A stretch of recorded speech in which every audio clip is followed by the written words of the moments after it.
So, limit of a function. Let's start this topic.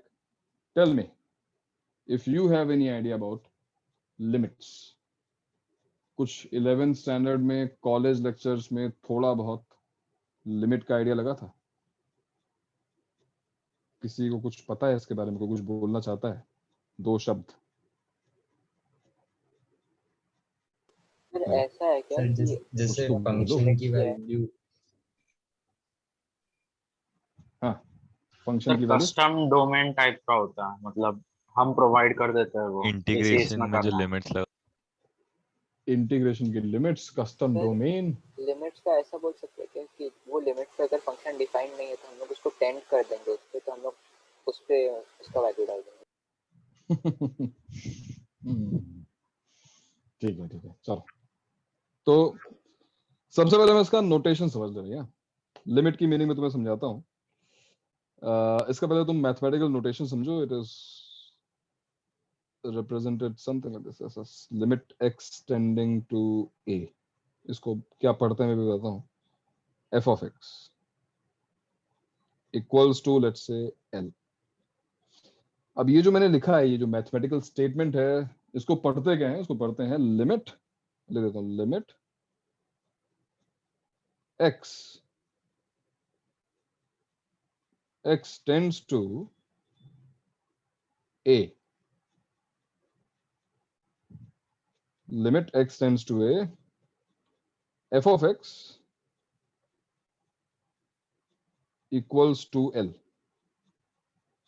तो ये जो सिंबल है ना, ये टेंस टू वाला है. x tends to a, f x equals to l. Now what does this mean? अब इस मैथमेटिकल स्टेटमेंट को इंग्लिश में कन्वर्ट करूं मैं, इसका मतलब ये है कि as x approaches to a, जैसे जैसे x a के पास जा रहा है. पास जा रहा है का मतलब ये नहीं कि 1 2 के बहुत क्लोज है, नहीं. 1.5 2 के बहुत क्लोज है. यहां पर जिस आसपास की हम बात करेंगे वो इनफिनिटली क्लोज पॉइंट्स की बात हो रही है. So when I say x is approaching to a, what does this mean? I will explain, but for the time being, just listen to the statement.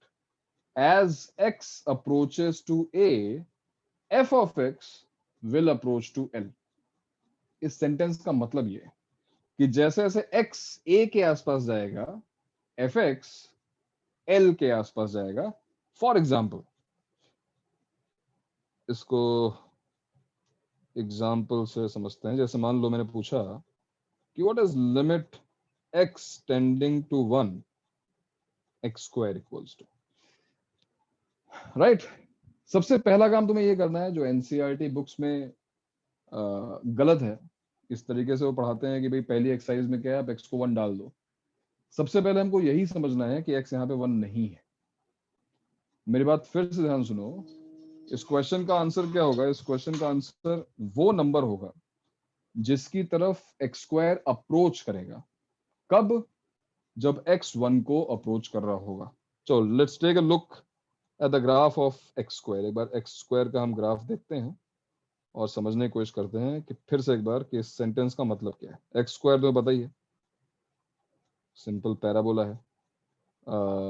1 मान लेते हैं यहां पर है. 1 पर इसकी वैल्यू क्या है तुमको पता है? 1 पे 1 स्क्वायर है. बट मैं फिर से बोल रहा हूं, सेंटेंस को ध्यान से सुनो. As x approaches to 1, x is getting closer and closer to 1. x square will approach to what value? यहां पर x स्क्वायर की भी एग्जैक्ट वैल्यू नहीं पूछी जा रही है. x स्क्वायर किस वैल्यू को अप्रोच करेगा वो पूछा जा रहा है. तो अगर ये देख रहे हो, ये इस x एक्सिस पर हम 1 की तरफ पहुंचे हैं. अच्छा, 1 की तरफ पहुंचने के 2 तरीके हैं. 1 को अप्रोच करने के हमारे पास 2 तरीके हैं, राइट. देखो ना, अगर मुझे 1 को अप्रोच करना है तो मैं लेफ्ट हैंड साइड से जा सकता हूँ, और अगर मुझे 1 को अप्रोच करना है तो मैं राइट हैंड साइड से भी जा सकता हूँ. अगर मैं इस ग्राफ को देखूं तो एक तरीके से x को 1 को अप्रोच करने का मतलब कुछ ऐसा हुआ कि ग्राफ पर हम इस पॉइंट के आसपास पहुंचने की कोशिश कर रहे हैं. सर इसमें हम नेगेटिव वाला पार्ट नहीं देखेंगे. कौन सा नेगेटिव वाला पार्ट? सर x स्क्वायर का ग्राफ ना, तो 1 को हाँ. अप्रोच करने के लिए हम लोग टेक्निकली 4 जगहों से जा सकते हैं ना. क्या बात कर रहे हो यार, x 1 को अप्रोच कर रहा है तो तुम्हारे पास दो ही डायरेक्शंस तो हैं। ओके सॉरी सॉरी, मैंने फंक्शन लिख लिया पूरा। नहीं नहीं नहीं, तुम x की वैल्यू 1 को अप्रोच करवा रहे हो। अब x एक्सिस तुम देख सकते हो, ये तो भाई वन डायमेंशनल चीज है ना, तो उसमें तुम केवल दो ही तरफ से अप्रोच कर सकते हो, लेफ्ट हैंड साइड से तो मैं या फंक्शन फिर का राइट सोच हैंड रहा साइड था, फंक्शन से। हाँ अप्रोच करवा रहा हूँ। कोई बात नहीं। अब ये बताओ मुझे ग्राफ को देखकर कि दोनों ही तरफ से, अगर तुम इधर से आओ लेफ्ट हैंड साइड से, राइट हैंड साइड से, जब x की वैल्यू 1 को अप्रोच करती है, 1 को अप्रोच करती है, तो x स्क्वायर की वैल्यू, यानी इस पैराबोला पे उस ये जो पॉइंट है इसका y कोऑर्डिनेट, मैं इस पॉइंट की बात नहीं कर रहा हूं, फिर कह रहा हूं पॉइंट के जस्ट पहले या पॉइंट के जस्ट बाद जो y कोऑर्डिनेट होगा, उसकी फिर से एक बार वैल्यू क्या होगी, उसमें हमें कोई इंटरेस्ट नहीं है, वो वैल्यू किसको अप्रोच कर रही होगी। वन और को इसको, approach कर- हाँ इसको फिर से थोड़ा सा समझने के लिए, मैं जो लिख रहा हूं वो सही नहीं है। तो हम 1 लोग के dx जस्ट, rdx सब्ट्रैक्ट कर रहे हैं क्या? हाँ dx पे मैं बाद में आऊंगा अभी। 1 के जस्ट पहले मुझे एक नंबर अगर अज्यूम करना हो, 1 के जस्ट पहले, infinitely close, it is not 0.9 bar, because you know 0.9 bar we have already discussed, 0.9 bar is exactly 1, तो 0.9 बार 1 नहीं होता, बट मान लो ठीक है ये कहीं हो गया ऐसा, और बाद में चल के कहीं मान लो लास्ट में 8 आ गया, कुछ कुछ मान लो ऐसा कोई नंबर है which is very very close to 1, तो अगर x की वैल्यू ये है, now I can assume yes that yes we are approaching to 1, हम 1 के बहुत क्लोज आ चुके हैं। Can you guess, can you calculate, I don't think you require a calculator, if x is 0.9999 and so on, तो x square भी 0.999 and so on ही तो होगा, है ना। तो ये हम क्लियरली ऑब्जर्व कर सकते हैं कि अगर x की वैल्यू 1 को अप्रोच कर रही है तो x स्क्वायर की वैल्यू भी 1 को अप्रोच कर रही है, बट ये अभी हमारा जो ऑब्जर्वेशन है वो वन साइडेड, अभी हम 1 को लेफ्ट हैंड साइड से अप्रोच कर रहे हैं, मतलब एक ऐसा नंबर देख रहे हैं जो 1 से थोड़ा छोटा है। चलो दूसरी तरफ से 1 को अप्रोच करते हैं, यानी कि 1 से जस्ट बड़ा नंबर लेके देखते हैं, इट इज 00001, है ना। मान लेते हैं कि 1 के जस्ट बाद ऐसा कोई नंबर आएगा, हालांकि एग्जैक्टली जो नंबर आएगा वो हम बता ही नहीं सकते वो नंबर क्या आएगा, बट एक बार फिर अगर तुम इसका स्क्वायर करो, ये नंबर आएगा 1.00001, सेम नंबर आएगा, सेम टाइप का।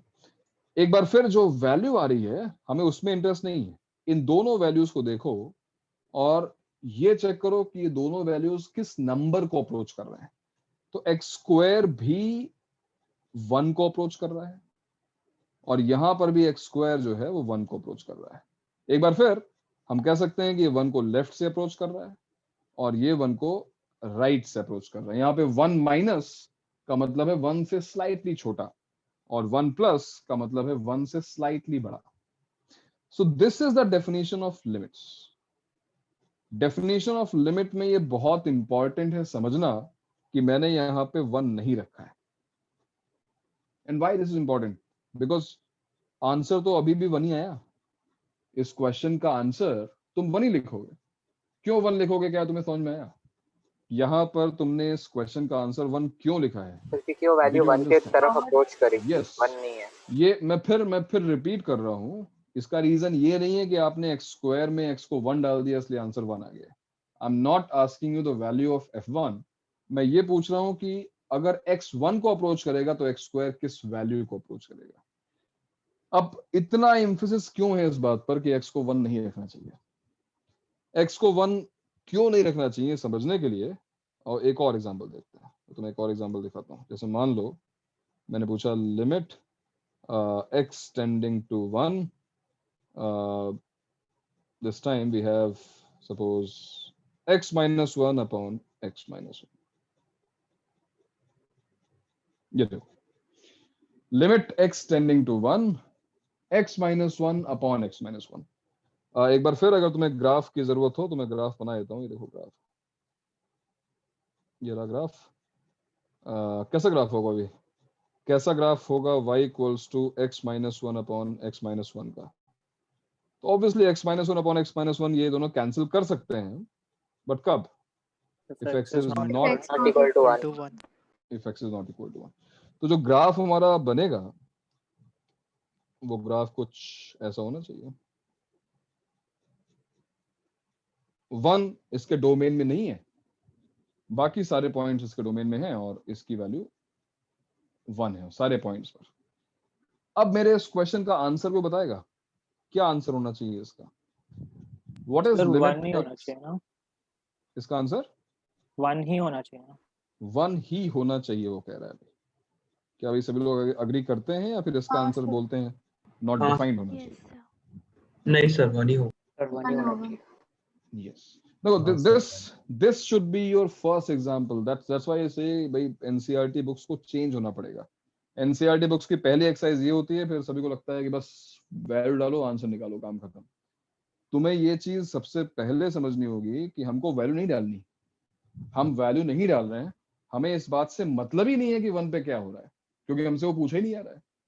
हम यहाँ पर आंसर 1 क्यों दे पा रहे हैं? हम क्यों x-1 और x-1 को कैंसिल कर सकते हैं? Because the value of x is not 1, that is sure. x approaches to 1 का मतलब हुआ कि x is very very close to 1. Physics नहीं है very very close to 1 is 1, नहीं। मैथ्स में if I'm saying I'm very very close to something, I'm not that thing. If x is very very close to 1, it doesn't mean x is 1. x कोई और number है, 1 तो नहीं। और अगर x कोई और नंबर है तो x-1 कैंसिल किया जा सकता है। x की वैल्यू अगर 0.999 है तो हम x-1 कैंसिल कर सकते हैं। हाँ, अगर x की वैल्यू एग्जैक्टली 1 होगी तो हम इसे कैंसिल नहीं कर पाएंगे। तो एक बार फिर तुम ग्राफ पे देखो, अगर मैं ग्राफ पे मूव करूं from left hand side, from right hand side, ये हम x एक्सिस पे मूव कर रहे हैं 1 की तरफ, तो अपने आप देखो y एक्सिस पर हम 1.1 मतलब ये हम एक तरीके से इस हॉलो पॉइंट की तरफ बढ़ रहे हैं, लेकिन हम एग्जैक्टली इस पे कभी नहीं पहुंचेंगे, बिकॉज हम एग्जैक्टली x पे 1, x की वैल्यू 1 कभी डाल ही नहीं रहे हैं। So answer is 1 because x is not 1, x is very very close to 1, है ना। चलो इसका एक और मैं तुम्हें वो दिखाता हूँ। एक मैंने GIF जो है डाउनलोड की थी, ये देखो। इसके पहले दूसरी देखते हैं, ये देखो। अब इस ग्राफ में देखो, ये पॉइंट में ये धीरे धीरे क्या हो रहा है, ये पॉइंट जो है तुम्हारा वो धीमे धीमे 1 की तरफ अप्रोच कर 1 की तरफ अप्रोच कर रहा है, और ये 1 की तरफ अप्रोच कर रहा है लेफ्ट से। इस पॉइंट का अगर मैं तुम्हें पूछूं कि x कोऑर्डिनेट कैसे बढ़ रहा है, देखो अभी इस मोमेंट पर x कोऑर्डिनेट इसका 0 हो जाएगा। अब ये यहाँ पहुंचते पहुंचते x कोऑर्डिनेट देखो ध्यान से, वो 0.999 के आसपास हो गया ना। तो अगर मैं पूछूं कि लेफ्ट हैंड साइड से, केवल लेफ्ट हैंड साइड से अगर हम x एक्सिस पे 1 को अप्रोच कर रहे हैं इस ग्राफ में, तो y कोऑर्डिनेट की वैल्यू किस पॉइंट को अप्रोच कर रही है, किस नंबर को अप्रोच कर रही है? 2 को अप्रोच 2 को। क्या सभी को दिख रहा है कि वो 2 को अप्रोच कर रही है? यानी कि इस पर्टिकुलर ग्राफ के लिए क्या मैं ऐसा कह सकता हूँ कि मान लो वो ग्राफ जो है y इक्वल्स टू fx का है, y equals to fx graph है, तो क्या मैं ऐसा कह सकता हूँ कि limit x approaching to 1 minus, इस बार मैं 1 माइनस लिख रहा हूँ क्योंकि मैं तुम्हें बताना चाहता हूँ कि मैं 1 को किस तरफ से अप्रोच कर रहा हूँ। मैं 1 को लेफ्ट हैंड साइड से अप्रोच कर रहा हूँ, इसलिए मैं x को लिख रहा हूँ x approaching to 1 minus fx, and that is equal to, देखो फिर से एक बार देखो, 1 को अगर उसके लेफ्ट साइड से अप्रोच किया जा रहा है तो y कोऑर्डिनेट पर देखो किस पॉइंट तक हम पहुंच रहे हैं, 2 तक पहुंच रहे हैं। तो ये इसका आंसर 2 होना चाहिए। But at the same time अगर मैं 1 को राइट साइड से देखूं, देखो इस GIF में देखो, अगर तुम 1 को राइट से अप्रोच करते, x एक्सिस पे 1 को देखो, फिर ग्राफ पे जाओ। हाँ, और इस चीज को यहाँ पे ऑब्जर्व करो, चलो इस GIF में। तो यहाँ पर क्या हो रहा है, देखो x एक्सिस पर हम 1 की तरफ फिर से मूव कर रहे हैं, हम फिर से 1 की तरफ जा रहे हैं बैकवर्ड, बट इस बार ग्राफ ही चेंज है, ग्राफ क्योंकि ब्रेक हो गया है समहाउ। तो 1 प्लस यानी 1 से जस्ट बड़ी वैल्यू अगर हम देखें तो y कोऑर्डिनेट हमें क्या दिखा रहा है, दिखाई देगा 3 से स्लाइटली छोटा, है कि नहीं? 3 से स्लाइटली छोटा, क्या सबको दिखाई दे रहा है? हाँ सर। राइट, तो यहां पर क्या लिखूं मैं, limit x tending to 1 plus fx must be equal to 3। Sir ये वन प्लस और वन माइनस पे अलग तभी आएगा जब डिसकंटिन्यूअस है ना? ये अलग तभी आएगा जब वो डिसकंटिन्यूअस होगा, यस, लेकिन converse of the statement is different है ना। डिसकंटिन्यूटी, ये इक्वल आ गया तो भी डिसकंटिन्यूटी हो सकती है। ऑलराइट, सो कभी कंटिन्यूटी की बात बाद में करेंगे। तो ये जो मैंने पहला 2 लिखा है ना, it is called left hand limit, और जो मैंने दूसरा 3 लिखा है, it is called right hand limit. And for a limit to exist, ये डेफिनेशन में ही आएगा, for a limit to exist left hand limit should be exactly equal to right hand limit. Left hand limit right hand limit के अगर equal नहीं है, यानी अगर मुझसे यहां पर क्वेश्चन, एक्चुअली क्वेश्चन ये होता कि फाइंड इसी में limit x tending to 1 fx, इसका आंसर क्या होगा, तो तुम्हारा आंसर होता limit does not exist. Why limit does not exist? क्यों हम मतलब ये चीज हम रट लेंगे, ठीक है, LHL is not equal to RHL, यहां लिखेंगे सिंस LHL इज नॉट दोनों इक्वल आंसर टू, नहीं देख सकते क्या, 2 और 3? नहीं नहीं नहीं, इट्स लाइक मैं पूछूं तुमसे 1 + 2 क्या होता, तुमने बोला कि यार या तो 4 लिख लो या 5 लिख लो, तो दोनों ही गलत है। तो एक्चुअली यहाँ पे क्या हुआ कि limit x tends to 1 fx, limit does not exist, क्यों है, क्योंकि LHL is not equal to RHL। But उसके पीछे रीजन क्या है सर? अगर वैसा हो गया तो फंक्शन नहीं रहेगा ना वो। अगर हाँ, फंक्शन नहीं रहेगा, करेक्ट, फंक्शन नहीं रहेगा, और बहुत सारी एब्सर्डिटीज हैं उसमें। बस ये मान लो कि x अप्रोचिंग टू 1, जैसे मैंने पहले भी कहा कि किसी पॉइंट को अप्रोच करने के 2 रास्ते होंगे, किसी भी ग्राफ में किसी पॉइंट को अप्रोच करने के 2 तरीके हैं, लेफ्ट हैंड साइड से और राइट हैंड साइड से। क्लियर सी बात है कि अगर लेफ्ट हैंड साइड से हम अप्रोच कर रहे हैं, y कोऑर्डिनेट किसी और पॉइंट पे जा रहा है, राइट हैंड साइड से अप्रोच कर रहे हैं, y कोऑर्डिनेट किसी और पॉइंट को जा रहा है, तो डेफिनेटली उस केस में हम कोई यूनिक आंसर दे नहीं पा रहे हैं, एम्बिग्विटी है वहां पर। तो हमारे पास केवल एक ही आंसर बचता है, हम बोलेंगे लिमिट डज नॉट एग्जिस्ट। ये बात बहुत ध्यान से समझना, बिकॉज ठीक है अभी पहली क्लास है, अभी बहुत सारे एग्जांपल्स करेंगे, समझ में आएगी ये चीज, लेकिन जब ऑब्जेक्टिव क्वेश्चंस करोगे और लिमिट से क्वेश्चन आएंगे तो जो ट्रिकी वाले क्वेश्चंस होते हैं ना, उसमें एक ऑप्शन नीचे बना रहता है, लिमिट डज नॉट एग्जिस्ट।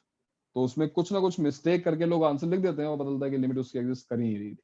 क्या रीजंस होते हैं लिमिट एग्जिस्ट ना करने के, वो धीरे धीरे अपने आप क्लियर हो जाएंगे। लेकिन फिलहाल के लिए by definition, if left hand limit is not equal to right hand limit, then we say that limit does not exist, limit exist नहीं कर रही है। तो एक बार फिर से देखो उस वीडियो को, इसमें अच्छा ये यहाँ पे देख रहे हो, इस वक्त यहाँ पे 1 के ऊपर तुम्हें एक डॉट दिखाई दे रहा होगा, ये मैंने इसलिए बनाया था कि 1 पर इसकी एग्जैक्टली वैल्यू क्या होगी। मान लो ये हाफ को पॉइंट कर रहा है, तो ये जो 2 पॉइंट्स हमने लिखे हैं, limit x tends to 1 - fx is 2, limit x tends to 1 + fx is 3। But actually अगर कोई मुझसे f1 पूछे कि f1 क्या है, 1 पर इस फंक्शन की वैल्यू क्या है, तो आंसर क्या होगा, आंसर इज हाफ। तीनों ही चीजें देख रहे हो डिफरेंट है, कोई भी मैच नहीं कर रहा। फिर से देखो एक बार उस इमेज को, ये देखो, देख रहे हो इस इमेज में, ये देखो 1 पर इसकी वैल्यू क्या है, जो डॉट बना हुआ है ना, ये 1 पर इसकी वैल्यू है। 1 माइनस पर इसकी वैल्यू क्या है, 1 से जस्ट पहले, 1 से अगर हम जस्ट पहले चले, 1 से जस्ट पहले अगर पहुंचोगे, ये देखो यहाँ पे, अगर यहाँ पहुंचे हम इस जगह पे, तो 1 के जस्ट पहले देखो 2 को अप्रोच कर रहा है, और अगर 1 के जस्ट बाद देखा जाए तो कहाँ पहुंचेंगे,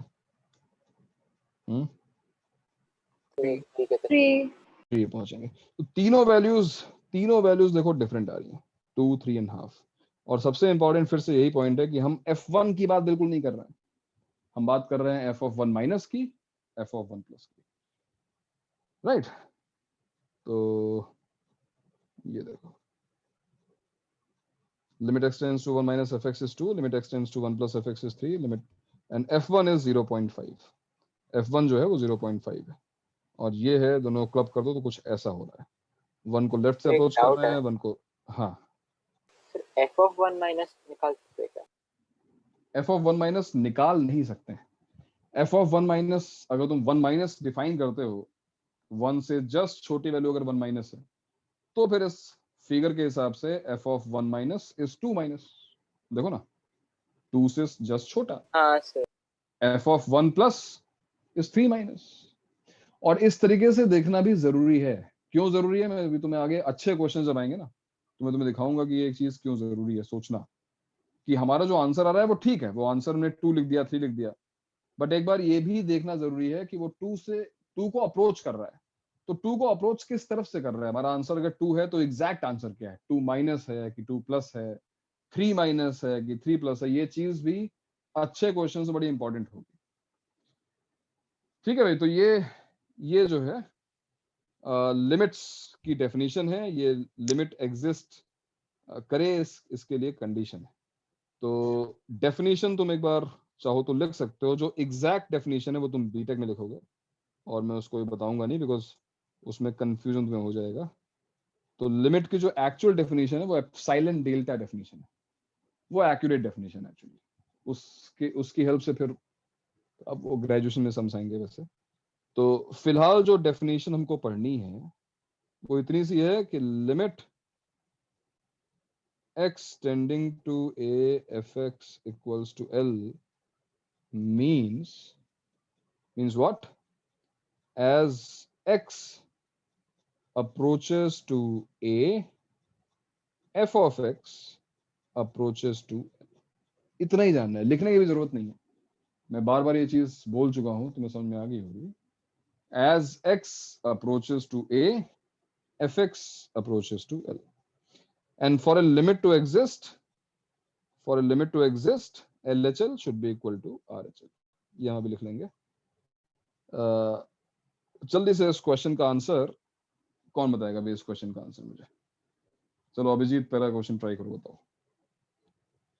limit x tends to pi by two fx। इस ग्राफ को ध्यान से देखो और मुझे बताओ कि क्या आंसर होना चाहिए इसका। अभिजीत। सर LHL और RHL दोनों इक्वल है। दोनों तो इक्वल है, और किसके इक्वल है? मतलब यहाँ पर क्वेश्चन हमको रेज करना चाहिए, फंडामेंटल क्वेश्चन। सबसे पहला क्वेश्चन दिमाग में आना चाहिए, what is limit x tending to pi by two minus pi by two से जस्ट पहले। देखो वन माइनस, हाँ, ये साफ दिख रहा है कि पाई बाई टू के जस्ट पहले अगर हम जाएं तो हम वन को ही अप्रोच करेंगे, और कहाँ अप्रोच करेंगे भी दिख रहा है, वन से स्लाइटली छोटी वैल्यू आएगी।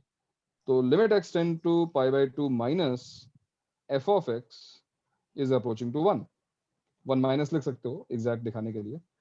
अच्छा, अब इसी ग्राफ में अगर हम उत्कर्ष पाई बाई टू यस प्लस पे देखें तो क्या हो रहा है बताओ? Sir, pi by two plus में देखे तो फिर भी हमारा वन ही आ रहा है वो तो RHL में। भी तो भी ये वन को ही अप्रोच कर रहा है, हालांकि अभी भी ये वन माइनस ही है। अगर एग्जैक्ट वन वैल्यू माइनस पूछूं मैं, अभी वन माइनस है, तो ये वन को ही अप्रोच कर रही है। हाँ तेजवान, वेरी गुड। तो ये देखो, इस क्वेश्चन में हमने लेफ्ट हैंड लिमिट चेक की, राइट हैंड लिमिट चेक करी, this is LHL, this is RHL, and now we can say okay, अब ठीक है, कोई दिक्कत नहीं है।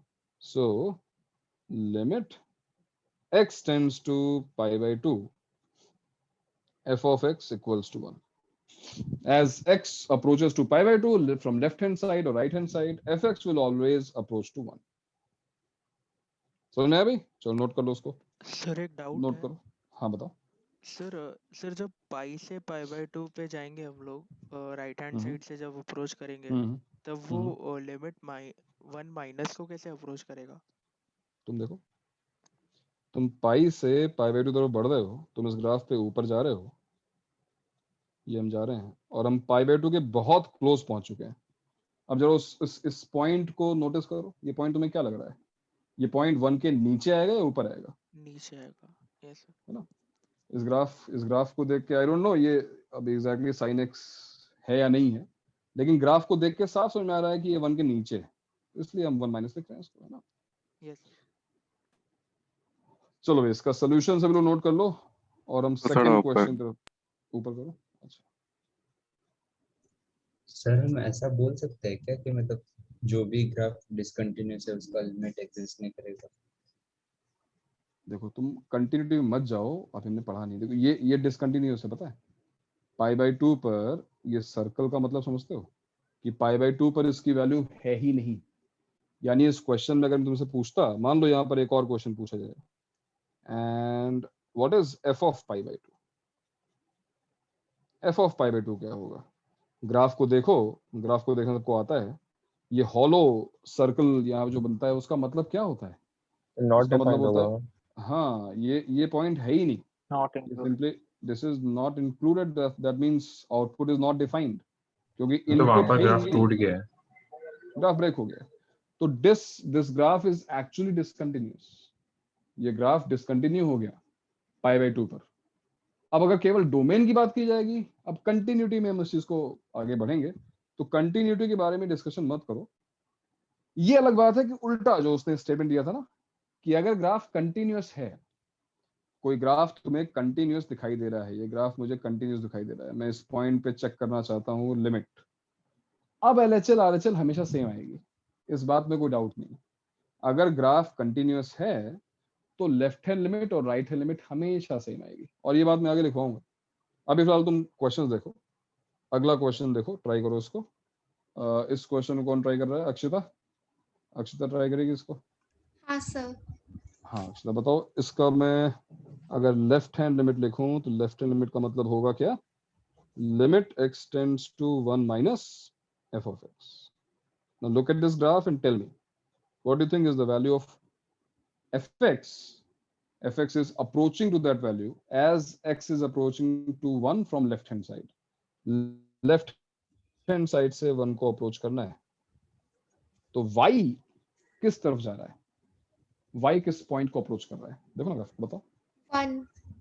1 को। वेरी गुड भाई। इस ग्राफ में बढ़ेंगे आगे, इसमें आगे बढ़ते जाएंगे।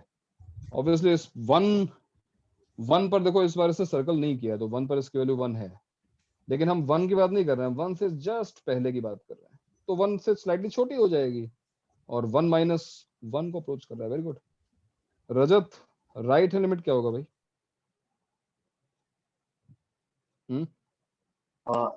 सर राइट हैंड लिमिट, एक मिनट। तो क्या नेटफ्लिक्स ऑन कर रखा है? बीच में ब्रेक क्यों लेता है? सर नहीं, फैमिली थी सर, इसलिए दूसरी जगह पे है। बताओ। Sir right hand 1 limit plus, इसकी 1। आराम से, जल्दबाजी नहीं कोई, है ना? सर इसकी राइट हैंड लिमिट 2 है क्या? इसकी राइट हैंड लिमिट 2 है। ठीक है, तो अब इस क्वेश्चन का आंसर क्या देंगे हम Akshata? Limit x tending to 1 f of x। Answer क्या होगा इसका?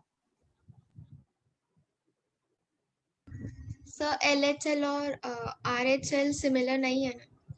सेम नहीं है, इसलिए does not exist. Why? Since RHL is not equal to LHL. Correct, left hand limit is not equal to right. खत्म हुई बात। लेकिन इसी टाइम पे अगर मैं पूछूं रजत कि f ऑफ 1 की वैल्यू क्या है, ग्राफ देख के बताओ f ऑफ 1 की वैल्यू क्या है रजत? सर f ऑफ 1 की वैल्यू तो 2 आ रही है, नहीं 2 प्लस। सर 1 ही है ना? 1 सर एक मिनट, थोड़ा। f ऑफ 1 की वैल्यू 1 है, बिकॉज तुम देख सकते हो कि हाँ सर, वो थोड़ा जूम इन यहाँ नहीं पर था ये अच्छे से। डॉट है और Yes, ये sir. है सर्कल, हॉलो है। मतलब ये बताने की कोशिश कर रहा है कि 1 पर वैल्यू 1 है। अगर यहाँ भी मान लो सर्कल होता, अब हम बोलते कि 1 पर इसकी वैल्यू है ही नहीं, 1 इसके डोमेन में नहीं है। बट अगर 1 पे यहाँ पे डॉट है, तो इसका मतलब ये है कि 1 पर इसकी वैल्यू 1 है, 2 नहीं है। अगर यहाँ भी डॉट होता और यहाँ भी डॉट होता, तो अब ये पॉसिबल ही नहीं है। क्यों पॉसिबल नहीं है? बिकॉज मतलब बहुत सारे वन पर इस, हाँ, एक इनपुट पे 2 आउटपुट नहीं आने चाहिए, फिर ये फंक्शन नहीं रह गया ना। ठीक है भाई, तो Yes, sir. चलो नेक्स्ट एग्जांपल देखते हैं। कृष्णा बताएगी। कृष्णा फर्स्ट पार्ट जो है हमारा, चलो फर्स्ट पार्ट है तो सेकंड पार्ट पे आते हैं। Tell me what is limit x tending to 0 fx। Now you calculate both limits, left hand limit and right hand limit, and tell me whether it exists. If it does exist, what is its value? If it does not, why? Look at this graph. Graph को ध्यान से देखो. Limit x tending to 0, fx हमको निकालना है. Graph को ध्यान से थोड़ा कम होगा. Good. LHL 2 से थोड़ा कम होगा. देखो वो कह रही है बिकॉज अगर हम 0 को अप्रोच करेंगे लेफ्ट से तो हम इस ग्राफ पे ऊपर बढ़ेंगे और हम 2 के आसपास जाएंगे. बिल्कुल सही बात. तो LHL इस केस में किसको अप्रोच करेगी? 2 को. और RHL किसको अप्रोच करेगी कृष्णा? 1 मतलब 1 से थोड़ा कम. हाँ, अगर हम राइट हैंड साइड से 0 को अप्रोच करें तो देखो हम इस ग्राफ पे आ जाएंगे और फिर हम 1 को अप्रोच कर रहे हैं. क्लियरली आंसर होगा does not exist. Limit exist नहीं करती. Very good. और सोनल बताओ लिमिट x टेंड्स टू 4 का आंसर क्या होगा? सर LHL और RHL दोनों से 1 प्लस आ रहा है. नहीं, तुम RHL तो बता ही नहीं सकती ना. RHL तो है. LHL से 1 से थोड़ा बड़ा है. अब यहाँ पर क्या है? यहाँ पर एक ऐसा केस आ गया हमारे सामने जहां पर केवल LHL है, only left hand limit, there is no RHL.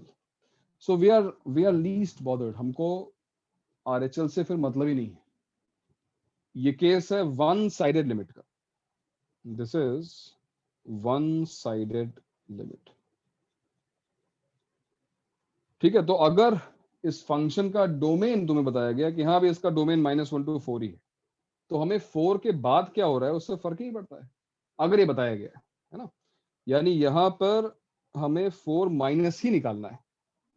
4 के बजाय हमको 4 माइनस ही निकालना है. तो अगर मैं केवल लेफ्ट हैंड लिमिट की बात करूं तो लेफ्ट हैंड लिमिट दिखाई दे रही है. लेफ्ट लिमिट क्या है? लेफ्ट लिमिट 1 है. आंसर इसका बना जाएगा. सेम यही काम जो फर्स्ट पार्ट है. देखो फर्स्ट पार्ट का आंसर क्या आना चाहिए? लिमिट, हाँ, limit x tending to -1 f(x). तो एक बार फिर तुम ग्राफ को देखो तो -1 भी एक्सट्रीम वैल्यू है डोमेन की. -1 के पहले कोई ग्राफ है ही नहीं. तो -1 की लेफ्ट हैंड लिमिट नहीं बता सकते, बट -1 की राइट हैंड लिमिट बता सकते हो. -1 को राइट से अप्रोच कर सकते हो. और एक बार फिर तुम देखोगे ये 1 को अप्रोच कर रहा है, तो केवल राइट हैंड लिमिट वाला आंसर -1 प्लस का आंसर 1 लिख सकते हो. समझ में आई बात? तो ग्राफ का बहुत सपोर्ट मिला हमको. हमने ग्राफ देखा और उसकी हेल्प से आंसर दिए हैं. हर बार ग्राफ बना के तुम्हें दिया नहीं जाएगा, लेकिन अभी बिल्कुल बेसिक था, डेफिनेशन में पढ़ी थी. तो क्या अब तुम्हें लिमिट का आइडिया लगा? लिमिट उस पॉइंट पर हमको फंक्शन की वैल्यू से कोई मतलब नहीं है. हमको मतलब किस चीज से है? हमको मतलब है उसके नेबरहुड से. हाँ, हमको उसके नेबरहुड से मतलब है. तो अगर तुम्हें समझ में आया तो अब विदाउट ग्राफ क्या तुम ये 4th क्वेश्चन अपने आप अटेम्प्ट कर सकते हो? सोच के देखो कि क्या वैल्यू होनी चाहिए. ये फ्रैक्शनल पार्ट ऑफ x है भैया. दिस इज कर्ली ब्रैकेट जो है वो फ्रैक्शनल पार्ट ऑफ x है. Can you tell me what is limit x tends to 1 fractional part of x?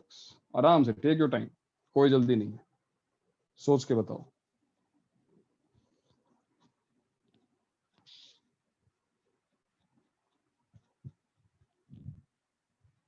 अगर तुम्हें फ्रैक्शनल पार्ट ऑफ ऐसा ग्राफ आता है तो ग्राफ बना के चेक कर लो.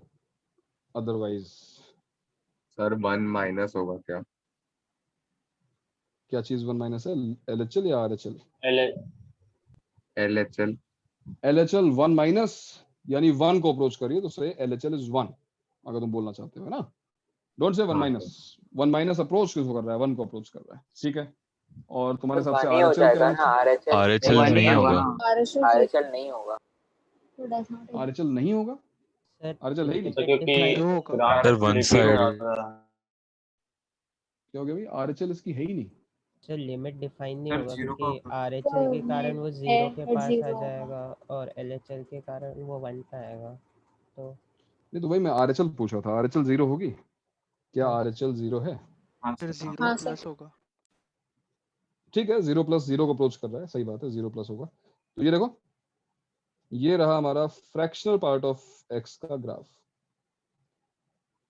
1 पर वापस 0 हो जाता है क्योंकि किसी भी इंटीजर का फ्रैक्शन पार्ट 0 होता है. ऐसा कुछ ग्राफ है। अब इस ग्राफ को तुम ध्यान से देखो तो तुम्हें दिखाई दे रहा है साफ साफ कि अगर तुम 1 को लेफ्ट से अप्रोच करोगे इस ग्राफ में, देखो ऊपर बढ़ोगे, तुम 1 को अप्रोच करोगे वाई एक्सिस पर, और अगर तुम 1 को राइट से अप्रोच करोगे तो इस ग्राफ पे नीचे आते जाओगे और ये 0 को अप्रोच कर रहा है। So what is our final answer? हमारा आंसर क्या होगा? सर ये एक बार फिर से limit doesn't limit does not exist. Limit extending to 1 fractional part of x does not exist because LHL is not equal to RHL। बताओ कौन सा पार्ट में दोबारा बताऊं? मैं कह रहा हूं कि मैं 1 को अगर अप्रोच कर रहा हूं लेफ्ट से, इस ग्राफ में ऊपर बढ़ेंगे हम, तभी तो हम 1 को अप्रोच करेंगे भाई। हम ऊपर बढ़ेंगे तभी तो 1 को अप्रोच कर पाएंगे, है ना? देखो ना, ये इस पॉइंट पे 1 हो जाता है तो उसके जस्ट पहले किसको अप्रोच कर रहा है? ये पॉइंट, ये 1 को अप्रोच कर रहा है। बट अगर हम राइट साइड से 1 को अप्रोच करें एक्स एक्सिस पर, राइट से आए, ये देखो हम इस ग्राफ पे आ जाएंगे ना भाई। अब यहाँ पर ये पॉइंट किसको अप्रोच करेगा? वाई कोऑर्डिनेट किस पॉइंट को अप्रोच कर रहा है? 0 को अप्रोच कर रहा है, and that's why right hand limit is 0, left hand limit is 1, both are not equal, so limit does not exist. और ये चीज अब तुम ऑब्जर्व कर सकते हो, ग्राफ ब्रेक हुआ है, सही बात है, ग्राफ डिसकंटिन्यूअस है। डिसकंटिन्यूटी बहुत टाइप की होती है, तो ग्राफ यहाँ पे क्लियरली ब्रेक होता दिखाई दे रहा है कि ये यहाँ से यहाँ तक ग्राफ कुछ और है और 1 के बाद ग्राफ कुछ और है, तो इसमें तो लिमिट अलग आनी ही थी। ठीक है, ओके, तो ये तुमने बहुत अच्छा बताया। अभी नेक्स्ट थोड़ा सा और ट्रिकी है, और जो ट्राई करते हैं, देखें होता है कि नहीं होता है। हाँ बताओ क्या लगता है इसका आंसर? ये GIF है यहाँ पे। हाँ, यहाँ पर जो क्वेश्चन में लिखा हुआ है वो फंक्शन GIF है। तो चारवी ट्राई करेगी इसको। चारवी लेफ्ट हैंड लिमिट, ग्राफ मत बनाना, अब जरा सोचो, ये ट्रिकी है। अभी तक हमने जितने क्वेश्चंस डिस्कस किए उसमें सबसे ट्रिकी क्वेश्चन यही है, बट फिर भी अगर तुम सोचोगे तो आंसर तक तुम्हें जो भी हेल्प चाहिए मैं दे रहा हूँ ना। लेफ्ट हैंड लिमिट का मतलब है, सोचो कि तुम x को π/2 माइनस से, मतलब π/2 से जस्ट छोटी वैल्यू पे लेके जा रहे हो, लेफ्ट हैंड साइड में हो π/2 के, और हम cot inverse GIF of cos x की बात कर रहे हैं। तीन फंक्शंस हैं, cot इनवर्स भी है, GIF भी है और cos x भी है। तो चारवी है क्या? चारवी? हाँ सर। हाँ, सबसे पहले इस π/2 माइनस को, डरो मत, π/2 माइनस को यहाँ रखो और मुझे बताओ कि cos x किस वैल्यू को अप्रोच करना चाहिए। What do you think is the value of cos π/2 minus? चाहो तो cos x का एक बार ग्राफ बना लो, तुम्हें अगर cos x के ग्राफ की जरूरत लग रही हो तो बना लो। ये रहा cos x का ग्राफ, 0 π/2 पर 0, ऐसा कुछ ग्राफ होता है। π/2 से जस्ट पहले cos x की वैल्यू क्या होगी? क्या तुम ग्राफ से बता सकते हो? π/2 से जस्ट पहले ग्राफ देखो, π/2 के जस्ट पहले जो पॉइंट होगा उसका y कोऑर्डिनेट होगा। क्वेश्चन यही तो है सर। π/2 अगर मैं एग्जैक्ट वैल्यू पूछूं तो, मतलब 0 एग्जैक्ट 0 तो आएगा नहीं आंसर, तो 0 हाँ, से जस्ट छोटा या बड़ा कैसा आंसर लग रहा है? 0 से जस्ट बड़ा। 0 से जस्ट बड़ा, वेरी नाइस। ये इस बार जरूरी है जानना कि वो 0 से जस्ट बड़ा है या 0 से जस्ट छोटा है। क्यों ये जानना जरूरी है भाई? क्योंकि वो GIF है, छोटा होगा तो -1 हो जाएगा और 0 माइनस। क्योंकि यहाँ पे GIF लगा हुआ है, और GIF क्या करता है? GIF 0 के बाद कुछ और है, 0 के पहले कुछ और है। तो हमको अगर ये बात पता है कि हाँ देखो, मैं इसको, ये केवल नोटेशन के लिए, तुम्हें समझाने के लिए कि हाँ मुझे ये पता है कि ये 0 को अप्रोच कर रहा है, लेकिन मुझे ये भी पता है कि 0 को ये किस तरफ से अप्रोच कर रहा है। ये वही क्वेश्चंस आ गए जो मैंने कहा था कि अच्छे क्वेश्चंस इस टाइप के बनेंगे जहां पर हमें लिमिट की एग्जैक्ट वैल्यू पता होनी चाहिए। देखो ना, तो मुझे अब ये पता है कि cos π/2 0 होता है, cos 90 0 होता है, और अगर मैं 90 डिग्री से थोड़ा छोटा एंगल लूं, π/2 से थोड़ा छोटा एंगल लूं, तो 0 तो नहीं होगा, 0 से थोड़ा बड़ा रहेगा, स्लाइटली बड़ा, तो दिस इज 0 प्लस। और ये लिखते ही हमारा काम हो गया, बिकॉज हमको पता है कि 0 प्लस का GIF क्या होता है। किसी बहुत छोटे पॉजिटिव वैल्यू की GIF वैल्यू क्या होगी? 0 से 1 के बीच में कुछ भी हो, 0 ही होगा। 0 ही होगा। So this is simply cot inverse 0. What is cot inverse 0? Not defined. ये तो मैंने पहली बार सुना, cot inverse 0 not defined होता है। Very nice. Tending to infinity. 2 Oh, pi. very nice, very nice. 2 pi. ये क्या ITF की बुकलेट सॉल्व करके फिर उसको सॉरी सर, पाई गलती से 2 pi डिलीट कर दिया क्या? नहीं, गलती तो अभी भी है। मतलब बहुत ही कमाल के आंसर्स आ रहे हैं, बहुत ही कमाल के आंसर्स आ रहे हैं। बिकॉज पहली बात तो कॉट इनवर्स का डोमेन ऑल रियल नंबर्स है, तो नॉट डिफाइंड तो हो ही नहीं सकता। Cot inverse accepts every value, it is not cot, it is cot inverse, पहली बात। दूसरी बात, आंसर पाई 2 पाई हो ही नहीं सकता, बिकॉज जो उसकी रेंज है वो 0 से पाई है, एक्सक्लूडिंग सर पाई बाय 2 तो पाई बाय 2 होगा। इतनी बुरी हालत है तुम्हारी ITF में यार। यही सब देख के तो बुरा लग जाता है दिल को। यही सब देख कर मुझे लगता है कि पूरा चैप्टर हो गया, बुकलेट डिस्कशन हो गया, पेपर हो गया, अच्छे मार्क्स आ गए, और आज मैं पूछ रहा हूँ कॉट इनवर्स 0, तो पूरी जनता फेल होगी कॉट इनवर्स 0 में। वो ये नहीं सोच पाई कि वो कौन सा एंगल है 0 से पाई के बीच में जिसके कॉट, तो पता है तुम रटने में इतने एक्सपर्ट हो चुके हो कि तुम कॉट इनवर्स 0 सोचते हो, जल्दी रट लेते हैं, टेबल बनाते हैं, जल्दी से सोच लेते हैं। अबे फंडामेंटल सोचो ना कि ITF जो है वो ट्रिग्नोमेट्री तो है, पूछने का जैसे इंग्लिश में एक्टिव पैसिव होता है वैसे ही तो है। कॉट इनवर्स 0 का मतलब है हमें सोचना है एक ऐसा एंगल 0 से पाई के बीच में कन्वेंशन है जिसके कॉट की वैल्यू 0 होगी। इतना दिमाग में आता है। अगर ट्रिग्नोमेट्री भी नहीं आती तो फिर अलग बात है, लेकिन जिन लोगों को ट्रिगो आती है वो पाई बाय 2 तुरंत आंसर दे देंगे ना। खैर, आंसर पाई बाय 2 नहीं है, ये अभी LHL आई है, ठीक है। चलो भाई, RHL में हेल्प करो भाई। संजीत हेल्प करेगा। Sanjeet, limit x tends to pi by 2 plus, Sanjeet बताओ भाई, यहाँ GIF के अंदर क्या आएगा? पाई बाय 2 प्लस पर इसकी वैल्यू क्या होगी संजीत? संजीत गया? आलोक? हाँ सर। संजीत है? संजीत, पाई बाय 2 प्लस पाई बाय 2 के जस्ट बाद देखो, ग्राफ को देखो, मैंने ग्राफ बनाया हुआ है यहाँ पर। पाई बाय 2 के जस्ट बाद अगर मैं कोई पॉइंट पिक करूं तो उसका y कोऑर्डिनेट के बारे में तुम क्या बोल सकते हो? उसके y कोऑर्डिनेट के बारे में तुम क्या बोल सकते हो Sanjeet? Come on. Pi by 2 के जस्ट बाद सर वो y पे जो कोऑर्डिनेट है उससे थोड़ा ऊपर।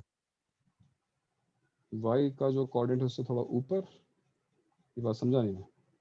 क्या तुम इस पॉइंट का y कोऑर्डिनेट जो जिसका x कोऑर्डिनेट पाई बाय 2 से थोड़ा बड़ा है, क्या उसके y कोऑर्डिनेट के बारे में बता सकते हो कि y कोऑर्डिनेट कहाँ होना चाहिए, क्या होना चाहिए उसकी वैल्यू?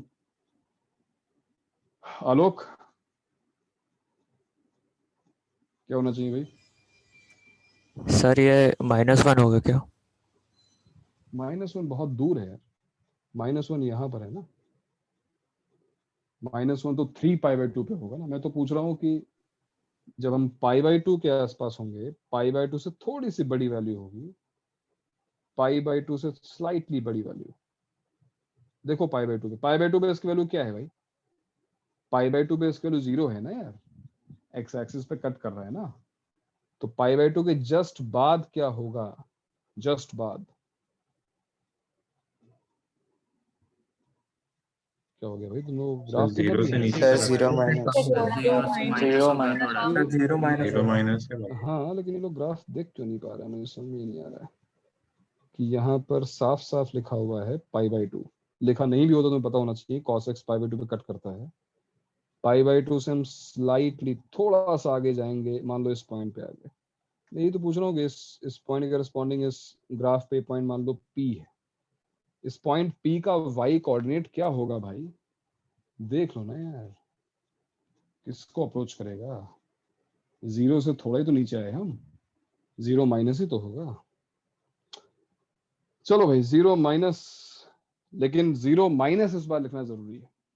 0 माइनस इसलिए लिखना जरूरी है बिकॉज यहाँ पे फिर से एक बार GIF लगा हुआ है, व्हाट इज GIF 0 माइनस, क्या होगा इस यहाँ का आंसर? -1 हो जाएगा। -1 सो इस बार आंसर आ रहा है cot inverse -1।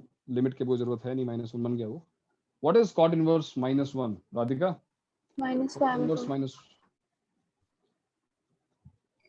3 pi 3 pi by 4 sorry 3 pi by 4 आज काफी जो है पेशेंस पी के आया हूं। सर मैंने यही तो बोला था। तुमने क्या बोला था? तुमने Cot inverse -1 बोला, तुमने cot इनवर्स -1 बोला। मैंने पूछा था कि यहाँ पर अगर हम x की वैल्यू स्लाइटली π/2 से आगे ले जाएंगे तो y की वैल्यू किसको अप्रोच करेगी। तुम डायरेक्टली बता रहे थे तो बहुत अच्छी बात है, तुम सही बता रहे थे। मतलब मैं तुमसे 0 माइनस पूछ रहा था, 0 माइनस बोलो, ठीक है। अगर तुम cot इनवर्स -1 बोल रहे हो तो अच्छा है। cot inverse -1 is 3 π/4। देखो दोनों वैल्यूज एग्जिस्ट कर रही हैं, यहाँ पे π/2 आ रहा है, यहाँ पे 3 π/4 आ रहा है, कुछ नॉट डिफाइंड नहीं है। बट क्योंकि दोनों इक्वल नहीं है इसलिए इस क्वेश्चन का आंसर एक बार फिर क्या होगा? सो answer is does not exist. Answer exist नहीं करता है ना भाई? आंसर डज नॉट एग्जिस्ट हो गया। बताओ सर सर मैंने डिवाइस में कुछ इशू आ रहा है, मैं रिजॉइन करूँ क्या? वैसे 5 मिनट्स में रिजॉइन कर। रिजॉइन करना। बताओ भाई, ये क्वेश्चन समझ में आया तुमको? इस क्वेश्चन का सॉल्यूशन समझ में आया? हाँ सर। yes sir. ठीक है, तो हाँ सर। हाँ, क्वेश्चंस की हेल्प से मैंने अभी तक केवल तुम्हें डेफिनेशन ही एक्सप्लेन की है। मैं कहीं कुछ आगे नहीं गया अभी तक। मैंने तुम्हें बस ये एक्सप्लेन किया है कि लिमिट होती क्या है। लिमिट जब हमारे सामने आए तो हमें क्या सोचना है?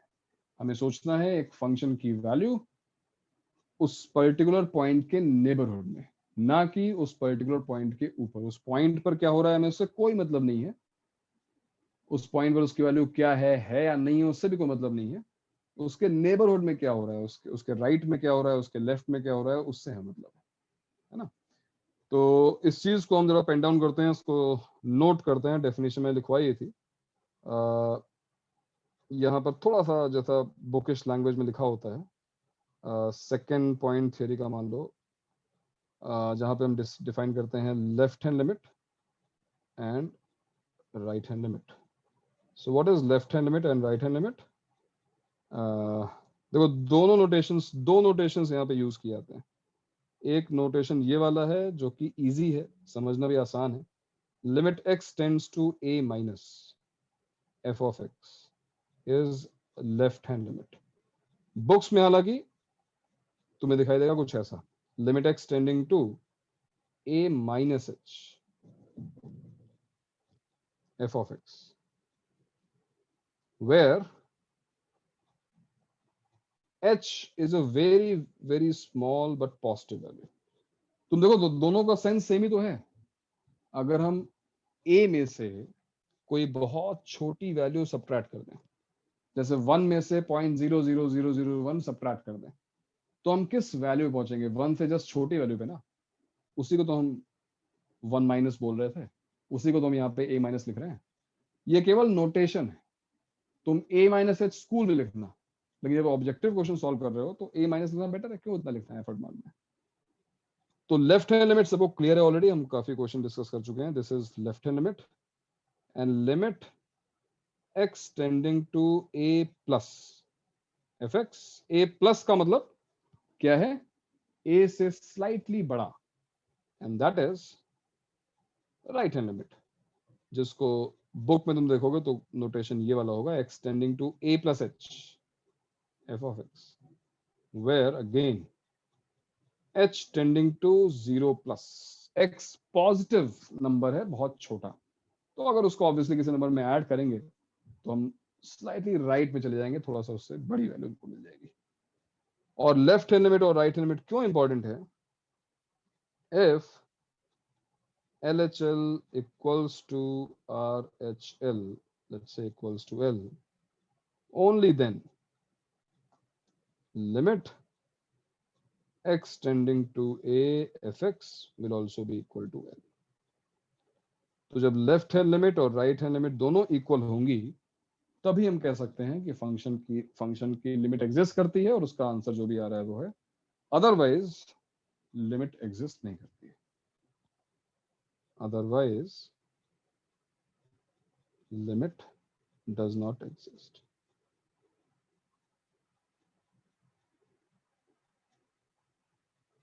यानी जिस केस में left hand limit is not equal to right hand.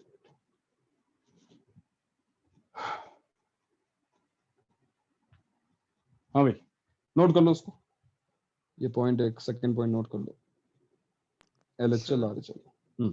Sir थोड़ा सा और ऊपर स्क्रॉल कर दीजिए ना। ऊपर कर दिया। हो गया सर।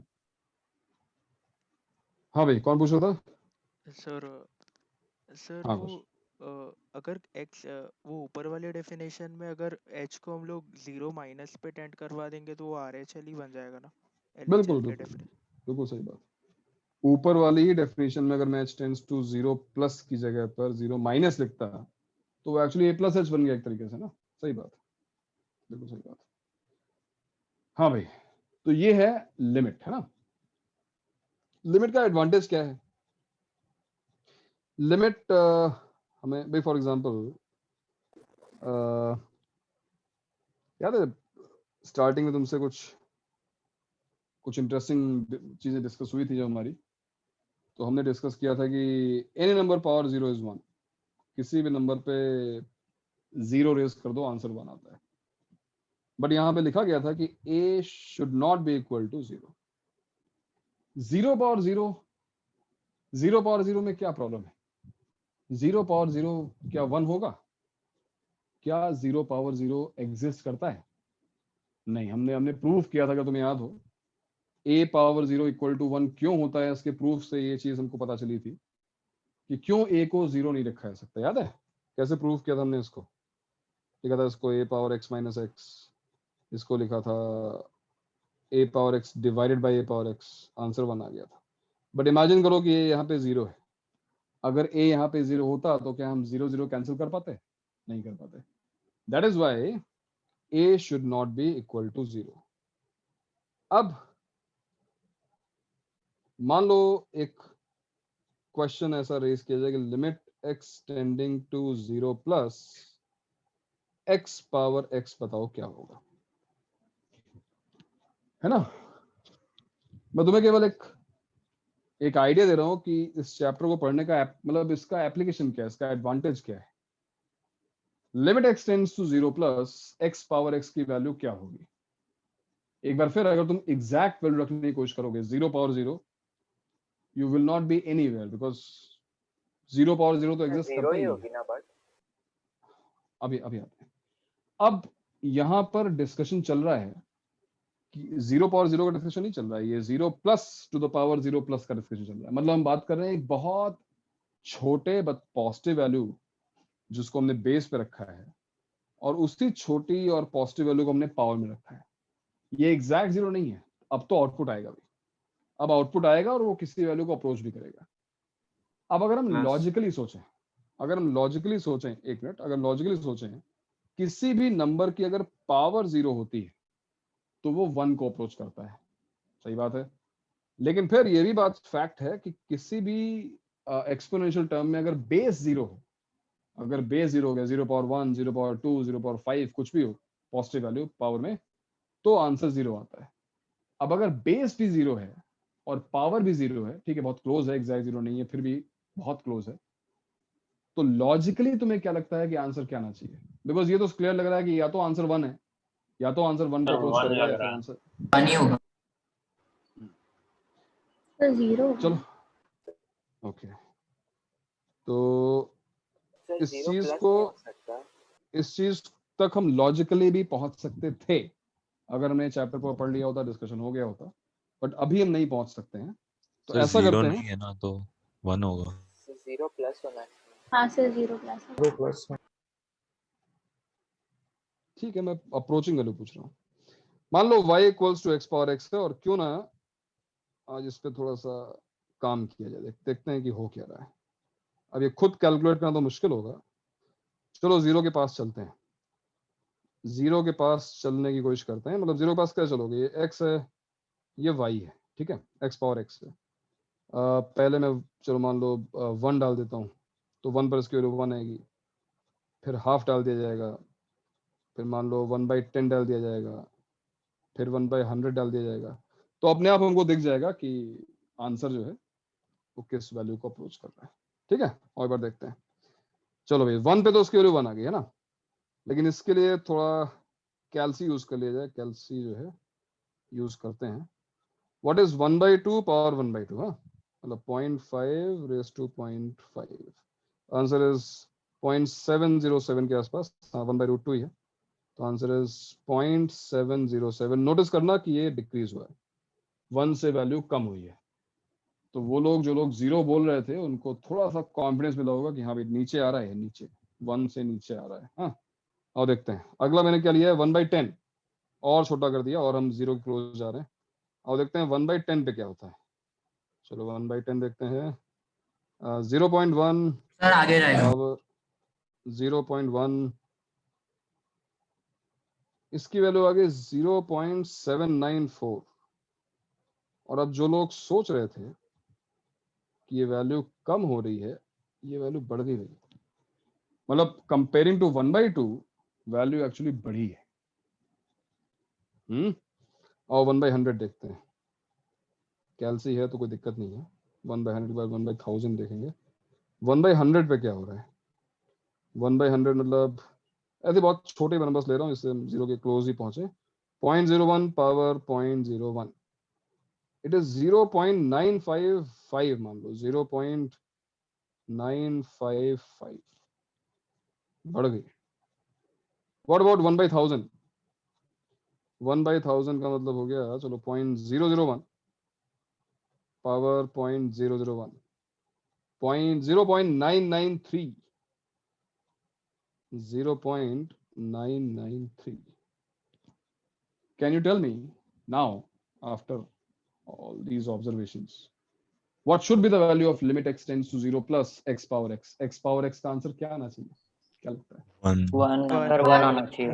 1 देख रहे हो, मतलब जो हमको नहीं पता कि 0 पावर 0 क्या होगा, maybe in some other dimension, some other universe 0 power 0 define करते हो, अगर वो डिफाइन करते होंगे वहां पर तो वो 1 ही लिख सकते हैं। वो 1 इसलिए लिख सकते हैं बिकॉज ग्राफ कंटिन्यूस बनेगा, तो 1 के नेबरहुड में जो वैल्यू है, 1 के जस्ट राइट में जो वैल्यू है वो 1 को अप्रोचिंग वैल्यू है, 1 के बहुत क्लोज है, तो फिर आंसर 1 ही आना चाहिए।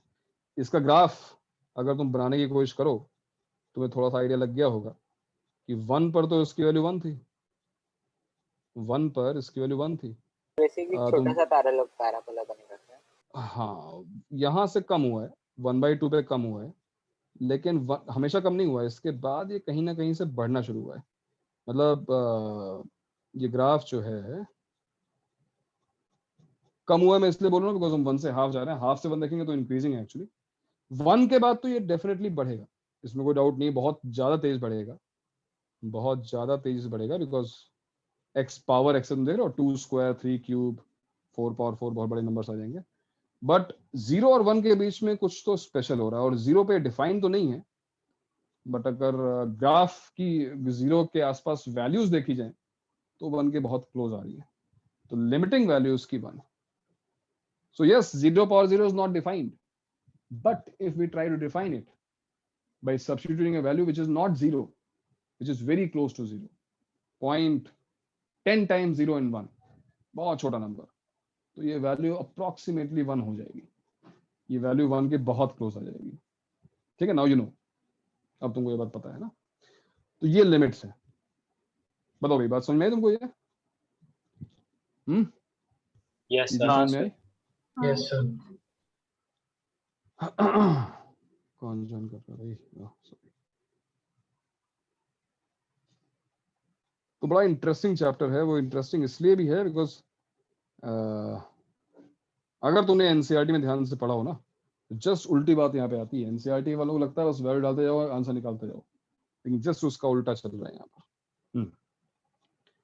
तो चलो, माइनस का 0 माइनस यहाँ पे नहीं होगा, इस ग्राफ में 0 माइनस डिफाइन नहीं किया था। अगर तुम्हें याद हो, मैंने बताया था फंक्शंस के टाइम पे कि अगर कोई फंक्शन जिसमें बेस भी वेरिएबल है और उसकी पावर भी वेरिएबल है, समथिंग लाइक दिस। अगर तुम्हारे पास fx पावर gx हो तो first condition is fx must B positive. जो बेस है वो हमेशा पॉजिटिव होना चाहिए। रीजन भी मैंने एक्सप्लेन किया था कि अगर बेस नेगेटिव हो जाएगा तो बेस अगर नेगेटिव हो, मान लो बेस हमने -1 डाल दिया, पावर हाफ हो गई। What is -1 power half? Imaginary हो गया। तो कई ऐसे पॉइंट्स आएंगे जहां पर फंक्शन की वैल्यू डिफाइंड ही नहीं होगी, वो रियली नहीं होगी। To avoid all these points, to avoid all these confusions, हमने कन्वेंशन बनाया कि fx पावर gx अगर बेस भी वेरिएबल है और पावर भी वेरिएबल है तो बेस को हमेशा पॉजिटिव रखेंगे। इनफैक्ट अगर मान लो बेस कांस्टेंट भी है, if you look at this function a power x, यहां पर भी a को पॉजिटिव ही रखा जाता है। तो एक्सपोनेंशियल फंक्शन टाइप के जो भी फंक्शन है उसमें बेस को कभी नेगेटिव रखा ही नहीं जाता। इसलिए x नेगेटिव एक्स एक्सिस पे क्या होगा उससे हमें कोई मतलब नहीं है। वन साइडेड लिमिट की बात हो रही है यहाँ पर, ठीक है? बात समझ में आई? हाँ सर। ओके, अब मैं तुम्हें बताऊँ कि तुम्हारे टेक्स्ट बुक में, चाहे वो स्टेट की हो चाहे वो सीबीएसई की हो, जो पहली एक्सरसाइज होगी उसमें क्वेश्चंस कैसे आएंगे? उसमें क्वेश्चन कुछ ऐसे आएंगे, find limit x tends to 1 x square plus x plus 1। Find limit x tends to 1 x square plus x plus 1। इन क्वेश्चंस को करने में बड़ा मजा आएगा, बिकॉज तुम्हें अल्टीमेटली करना क्या है कि x को 1 डालो, आंसर 3 आ गया। आंसर इसका 3 है, जो कि सही भी है। लेकिन अब तुम मेरे ख्याल से समझ पा रहे हो कि आंसर इसका 3 क्यों है, क्योंकि x square plus x plus 1 का ग्राफ एक पैराबोला है, कंटिन्यूअस ग्राफ है। कंटिन्यूअस ग्राफ है, जब चलो उसको इसका भी ग्राफ बनाता हूँ मैं, दिखाता हूँ कि अगर हम x square plus x plus 1 का ग्राफ बनाए, ये ग्राफ कुछ ऐसा बनेगा, वर्टेक्स इसका -1/2 पे है, तो कुछ ग्राफ बनेगा। तो 1 पर इसकी वैल्यू क्या है? 1 पर इसकी वैल्यू एग्जैक्टली 3 है। But because this graph is continuous, this graph is not breaking, तो 1 तक तुम पहुंचो लेफ्ट से या 1 पर तुम पहुंचो राइट से, एक्स एक्सिस पर लेफ्ट से या राइट से, y कोऑर्डिनेट जो पॉइंट का होगा वो 3 को ही अप्रोच करेगा। तो मैं ये बताने की कोशिश कर रहा हूं कि जो पहली एक्सरसाइज है एनसीईआरटी की, उसमें सारे कंटिन्यूअस फंक्शन दे रखे हैं, polynomial function, exponential function, logarithmic function, trigonometric functions में वो जो कंटिन्यूअस हैं जिन पॉइंट्स पे। तो ऐसे क्वेश्चंस में तुम्हें केवल वैल्यू सब्स्टिट्यूट करके ही आंसर मिल जाता है, कोई दिक्कत नहीं। हम अगर ऐसे आंसर मिल सकता है तो एफर्ट मारना ही क्यों है? बस तुम्हें आइडेंटिफाई करना पड़ेगा, तुम्हें ये बात पता होनी चाहिए कि ग्राफ उसका कंटिन्यूअस है उस पॉइंट पर। कंटिन्यूटी हालांकि इसके बाद आती है, जैसे मान लो पूछा जाए what is limit x tending to π/2 cos x, ठीक है? तो अब मैं यहाँ पर रेकमेंड नहीं करूंगा कि तुम टाइम वेस्ट करोगे, लेफ्ट हैंड लिमिट निकालो, राइट हैंड लिमिट निकालो, बहुत इजी क्वेश्चन है ये वर्थ इट नहीं है कि इतना टाइम दिया जाए उसको, है कि नहीं भाई? cos x का ग्राफ सबको पता है, अगर तुम देखना चाहो देखो। अब π/2 पे क्या हो रहा है हमने भी डिस्कस किया था, π/2 के जस्ट पहले या 0 से थोड़ा बड़ा होगा, π/2 के जस्ट बाद 0 से थोड़ा छोटा होगा, दोनों वैल्यूज 0 को अप्रोच कर रही है। तो एक तरीके से ऐसा लग रहा है कि हमने यहाँ पर x को π/2 डाल दिया है, मतलब वही बात है 100 बार रिपीट हो चुकी है, π/2 डाला नहीं है, π/2 के नेबरहुड की वैल्यूज को डाल के चेक किया, इसको अप्रोच करना है। तो ऐसा क्वेश्चंस तुम्हें गुमराह कर सकते हैं, सर इस बात का ध्यान रखना। हाँ सर, जब भी हमारे पास लिमिट्स का क्वेश्चन आता है तो दो ही केस पॉसिबल है क्या, कि डज नॉट एग्जिस्ट होगा या तो वो वैल्यू अगर सब्स्टिट्यूट करेंगे तो आंसर मिलेगा। डज नॉट एग्जिस्ट होगा या फिर एग्जिस्ट होगा, मतलब ऑब्वियसली ये नहीं तो सर, मतलब नहीं, डज नॉट एग्जिस्ट या एग्जिस्ट नहीं, डज नॉट एग्जिस्ट होगा या अगर वो वैल्यू पुट इन कर देंगे x के बजाय तो फिर हम आंसर मिल जाएगा। नहीं ऐसा नहीं है। हाँ उसे भी मैं आ रहा हूँ। सर डज नॉट एग्जिस्ट एक कांस्टेंट या फिर नॉट डिफाइंड भी तो हो सकता है। हाँ, इनफाइनाइटली एग्जिस्ट करने वाली लिमिट्स भी ग्रेजुएशन में आएंगी, तो अभी तुम्हारे लिए अगर इन्फिनिटी भी आंसर आ रहा है तो आंसर डज नॉट एग्जिस्ट देना है, मैं बताऊंगा अभी। लेकिन बात ये नहीं है कि देखो डज नॉट एग्जिस्ट आएगा या फिर एग्जिस्ट करना आएगा, सही बात है। एग्जिस्ट करने का मतलब होगा कि कोई फाइनाइट आंसर आएगा, इन्फिनिटी एग्जिस्ट नहीं करती है फिलहाल। लेकिन ऐसा भी नहीं है कि हर बार जो आंसर आने वाला है, जिन क्वेश्चंस में आंसर आने वाला है, क्वेश्चन ये था उसका कि जिन क्वेश्चंस का आंसर आएगा, क्या हर क्वेश्चन में वैल्यू डाल के आंसर निकल जाएगा? क्या हर उस क्वेश्चन में हम x की वैल्यू डाल देंगे और आंसर आ जाएगा? तो उसके लिए नेक्स्ट एग्जांपल है तुम्हारे सामने कि मान लो तुमसे पूछ रहा है कि what is limit x tending to 1 x square minus 1 upon x minus 1, इसका आंसर क्या होगा? अब यहाँ पर कुछ बहुत ही कमाल की बात है। कमाल की बात ये हो रही है कि अगर मैं x को डायरेक्टली यहाँ पे 1 डालूंगा तो क्या होगा भाई? Not defined. सर उसके डोमेन में नहीं है। अगर मैं x को 1 डालूंगा तो ये एग्जैक्ट 0 अपॉन एग्जैक्ट 0 हो जाएगा, जो कि हो ही नहीं सकता ना। एग्जैक्ट 0 नीचे आ गया, नॉट डिफाइंड, खत्म होगी बात ही। लेकिन फिर हमको पता है कि हम एग्जैक्ट 1 तो डाल नहीं रहे हैं, हम एग्जैक्ट 1 नहीं डाल रहे हैं। तो जो भी हम डाल रहे हैं, लेट्स से हम 0.999 डाल रहे हैं या फिर 1.001 डाल रहे हैं, उससे जो भी वैल्यू आएगी बहुत 0 के क्लोज आएगी ऊपर भी, और बहुत क्लोज आएगी वैल्यू 0 के नीचे भी डिनोमिनेटर में। अब क्या लगता है, क्या लगता है कि न्यूमरेटर में आइडेंटिटी 1 को टेंड करेगा। आंसर 1 लिख दें? नहीं सर आंसर 2 है क्या? हाँ, आंसर इसका 2 है, बट मैं ये कहने की, मैं कुछ समझाने की कोशिश कर रहा हूँ। उसको समझो कि अभी मैंने कहा कि 1 डालेंगे तो बात समझ में आ रही है, 1 डाल ही नहीं सकते बिकॉज डिनोमिनेटर 0 हो जाएगा, तो 1 डालने को कोई कह भी नहीं रहा है। लिमिट x टेंड्स टू 1 है, तो हम ये सोचते हैं कि अगर मैं x को 0.999 डालूं या मैं x को 1.0001 डालूं तो क्या होगा? तो हमको समझ में आता है हाँ, कोई वैल्यू आएगी जो 0 के बहुत क्लोज होगी, 0.0001 या फिर -0.001 जो भी आएगा, और वही चीज डिनोमिनेटर में भी आएगी। तो बहुत छोटी वैल्यू डिवाइड बाय बहुत छोटी वैल्यू, क्या इसका आंसर 1 लिख दें? 0 0 कैंसिल कर दें? नहीं सर, या बहुत नहीं, ये काम नहीं कर सकते हैं, क्योंकि ये चीज बहुत क्लियर है कि अगर हम x को 1 डालेंगे, यानी 1 के बहुत क्लोज डालेंगे, लेट्स से हम 0.999 डालेंगे, तो ये सभी लोग ऑब्जर्व कर पा रहे होंगे कि x स्क्वायर और x की वैल्यू सेम थोड़ी ना होगी। x स्क्वायर की वैल्यू अगर मैंने 0.9 डाला तो कुछ और बन जाएगी ना, और x की वैल्यू कुछ और है। तो इसका मतलब ये जो बहुत छोटा आंसर है और ये जो बहुत छोटा आंसर है, ये सेम नहीं है, इनको हम कैंसिल नहीं कर सकते हैं। जो लोग शायद dx पढ़ के आए हैं, डेल्टा x, ऐसा delta x cancel answer is 1, ये गलत है, आप ऐसा नहीं कर सकते हैं। इंस्टेड सर एक केस में न्यूमरेटर बड़ा आएगा, एक केस में डिनोमिनेटर बड़ा आएगा। हाँ, एक केस में क्या करो कि डिनोमिनेटर बड़ा आएगा। हाँ सर। किस केस में डिनोमिनेटर बड़ा आएगा? मतलब मैग्नीट्यूड की बात कर रहे हो या साइन? मैग्नीट्यूड की बात कर रहा हूँ। मैग्नीट्यूड की बात कर रहे हो, तो फॉर एग्जांपल मैंने मान लो 0.999 सर 0.9999 ले लिया तो x स्क्वायर छोटा हो जाएगा ना x से। तो x स्क्वायर अगर छोटा हो गया x से, तो x स्क्वायर -1 का मैग्नीट्यूड x -1 से बड़ा हो गया ना भाई। सोचो 1 में से, हाँ सर, ठीक है ना, तो न्यूमरेटर का मैग्नीट्यूड बड़ा है। एक बार फिर अगर तुमने मान लो 1.0001 रखा है, ऐसा कुछ रखा, तभी भी इसका स्क्वायर जो होगा वो बड़ा हो जाएगा, मैग्नीट्यूड में भी बड़ा हो जाएगा। तो -1 करोगे तो अभी भी न्यूमरेटर बड़ा है। और ये बड़ा अच्छा ऑब्जर्वेशन है, क्योंकि इससे हमको ये भी समझ में आ रहा है कि न्यूमरेटर डिनोमिनेटर से बड़ा है, तो या तो आंसर 1 आ सकता है। 1 आ सकता है, मैं नहीं कह रहा हूँ कि 1 कभी नहीं आएगा, 1 कभी हो सकता है, किसी केस में 1 आ जाए, लेकिन 1 से छोटा नहीं आ सकता, ये तो कंफर्म है। मैं कैसे कह रहा हूँ कि 1 छोटा नहीं आ सकता? बिकॉज अभी मैंने ऑब्जर्व किया है कि लेफ्ट हैंड लिमिट ली जाए या राइट हैंड लिमिट ली जाए, न्यूमरेटर डिनोमिनेटर से मैग्नीट्यूड में बड़ा है।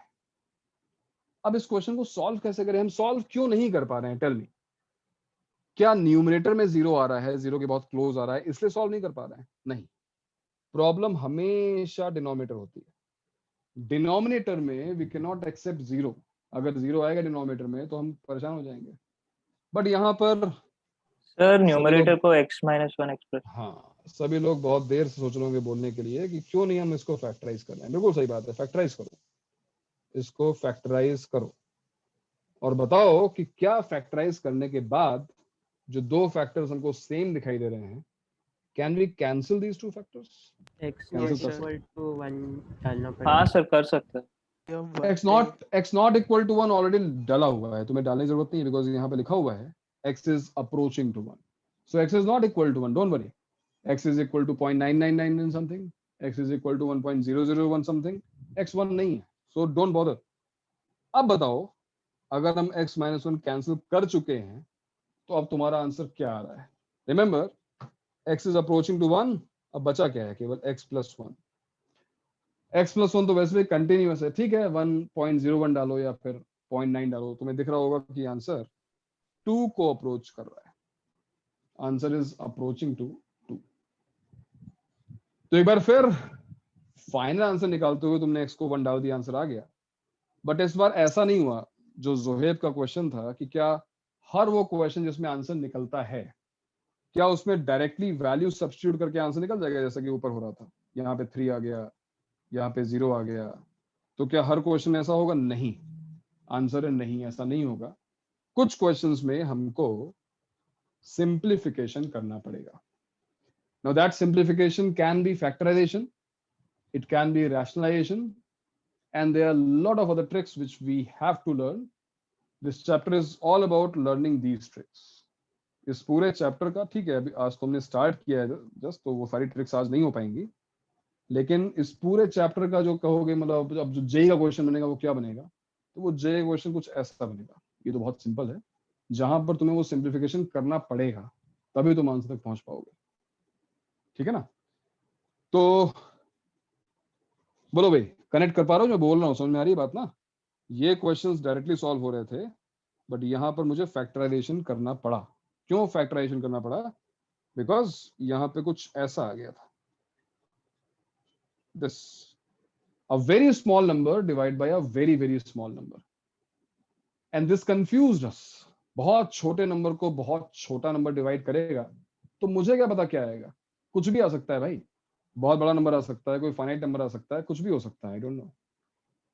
इस टाइप के फॉर्म्स को बोलते हैं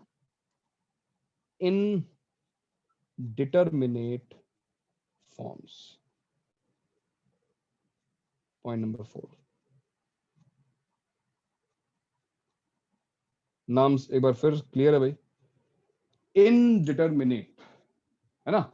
we are not able to determine the exact value. तो ये तुम्हारे उसी क्वेश्चन का आंसर है जब तुमने पूछा कि क्या हम डायरेक्टली डालेंगे तो आंसर मिल जाएगा. नहीं, अगर हमारा क्वेश्चन इनडिटरमिनेट फॉर्म में आ गया तो हम पजल्ड होंगे, हम कंफ्यूज होंगे कि आंसर क्या होगा. हमें कहीं ना कहीं कुछ ना कुछ सिंप्लीफिकेशन करना पड़ेगा. तो देखते हैं कि वो कौन सी फॉर्म्स हैं, वो कौन सी इनडिटरमिनेट फॉर्म्स हैं जिसके बाद हमको कंफ्यूजन होगा कि आंसर क्या है ना? उसके बाद हमको सिंप्लीफिकेशन करना पड़ेगा. तो पहला तुमने भी देख लिया इस एग्जांपल में. पहला इनडिटरमिनेट फॉर्म है अ वेरी स्मॉल नंबर, यानी मैं इसको 0 अप्रोचिंग से डिनोट कर रहा हूँ. 0 approaching divided by 0 approaching. A very very small number divide by a very very small number. It can be anything from not defined to 0, कुछ भी हो सकता है. ठीक है? Can you guess, can you tell me, सोच सकते हो another indeterminate form where you are not able to guess कि आंसर क्या होगा? कुछ भी हो सकता है. Indeterminate, undefined नहीं, indeterminate. Yes, कोई बताएगा? Actually अगर तुम infinity by infinity देखो ना, इसी से बनती है, कोई नई चीज नहीं है. Infinity approaching divide by infinity approaching. A very large infinity मत सोचना, इंफिनिटी को इंफिनिटी मत सोचो. ये इंफिनिटी अप्रोचिंग का मतलब है very large number. A very large number divided by a very large number. So what do you think the answer could be? Answer could be anything. दोनों लार्ज नंबर एग्जैक्टली इक्वल है, answer 1 आ गया. एक large number दूसरे का twice है, answer 2 आ गया. एक लार्ज नंबर दूसरे बहुत बड़ा है, मतलब इनफाइनाइटली बड़ा है, तो आंसर इंफिनिटी आ गया. So we cannot predict the outcome. Infinity by infinity का आंसर हम नहीं बता सकते हैं. और तुम देखो तो एक तरीके से लिखना, हालांकि ऐसा गलत है, ये फॉर्म कन्वर्टेबल है इस फॉर्म में. 0 by 0 और इंफिनिटी बाय इंफिनिटी एक ही बात तो है. कैसे? 0 by 0 is 1 by 0 upon 1 by 0. And what is 1 upon 0? What is 1 upon a very small number in magnitude? Infinity. Right? Now can you convert it once again? एक बार फिर convert करो, देखो कोई और फॉर्म बनती है क्या। आई थिंक कुछ लोगों ने बना ली होगी। 0 into infinity, बताओ। 0 into infinity is again confusing ना भाई। 0 into infinity का मतलब हुआ कि बहुत छोटे नंबर में बहुत बड़ा नंबर मल्टीप्लाई हो रहा है। हमें क्या पता आंसर क्या आएगा। आंसर बहुत छोटा हो सकता है, आंसर बहुत बड़ा हो सकता है। सेम चीज नहीं हो गया इंफिनिटी अपॉन। सेम ही चीज है, बट लिखना अलग से इसलिए जरूरी है। ये बिल्कुल सही बात है, ये 0/0 तो है, बिल्कुल सही बात है। ये आपस में सारी फॉर्म्स एक दूसरे में ट्रांसफॉर्म हो जाएंगी, बट लिखना पड़ता है आइडेंटिफाई करने के लिए। सो 0 into infinity is an indeterminate form. Fourth is infinity minus infinity. So what do you think? Infinity minus infinity indeterminate होना चाहिए या नहीं होना चाहिए? A very large number minus a very large number. क्या लगता है? Yes, sir. हाँ सर, कुछ भी हो सकता है। क्योंकि नहीं हो पता सकता कौन है सा यार। infinity पड़ा है। क्या होगा? मतलब सर हाँ indeterminate होना चाहिए। होना चाहिए ना। और ये भी तुम चाहो तो 0/0 में कन्वर्ट कर सकते हो। पता कैसे? इन्फिनिटी को मैं बस एक नोटेशन दे रहा हूँ, 1 upon very small minus 1 upon very small.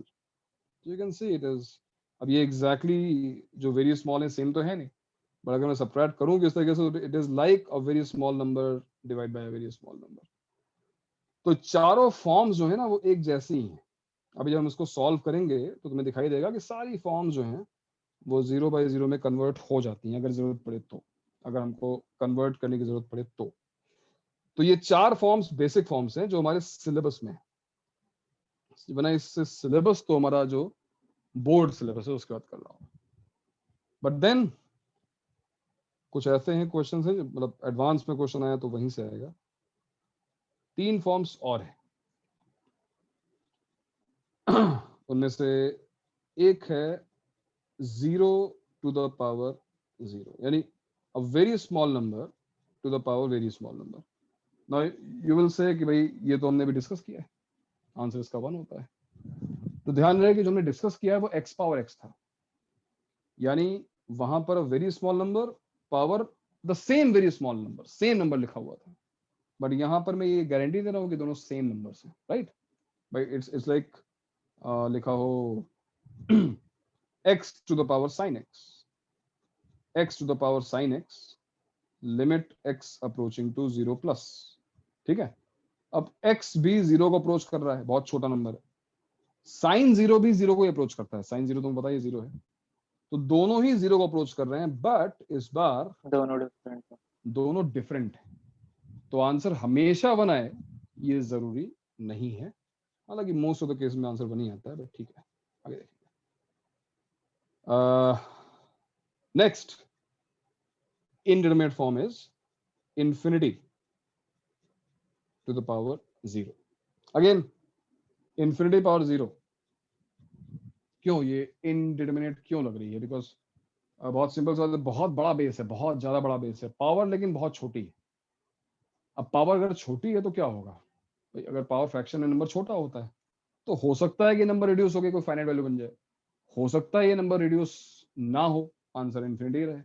Again we are not able to guess कि आंसर क्या आएगा। This is indeterminate. And last is approaching 1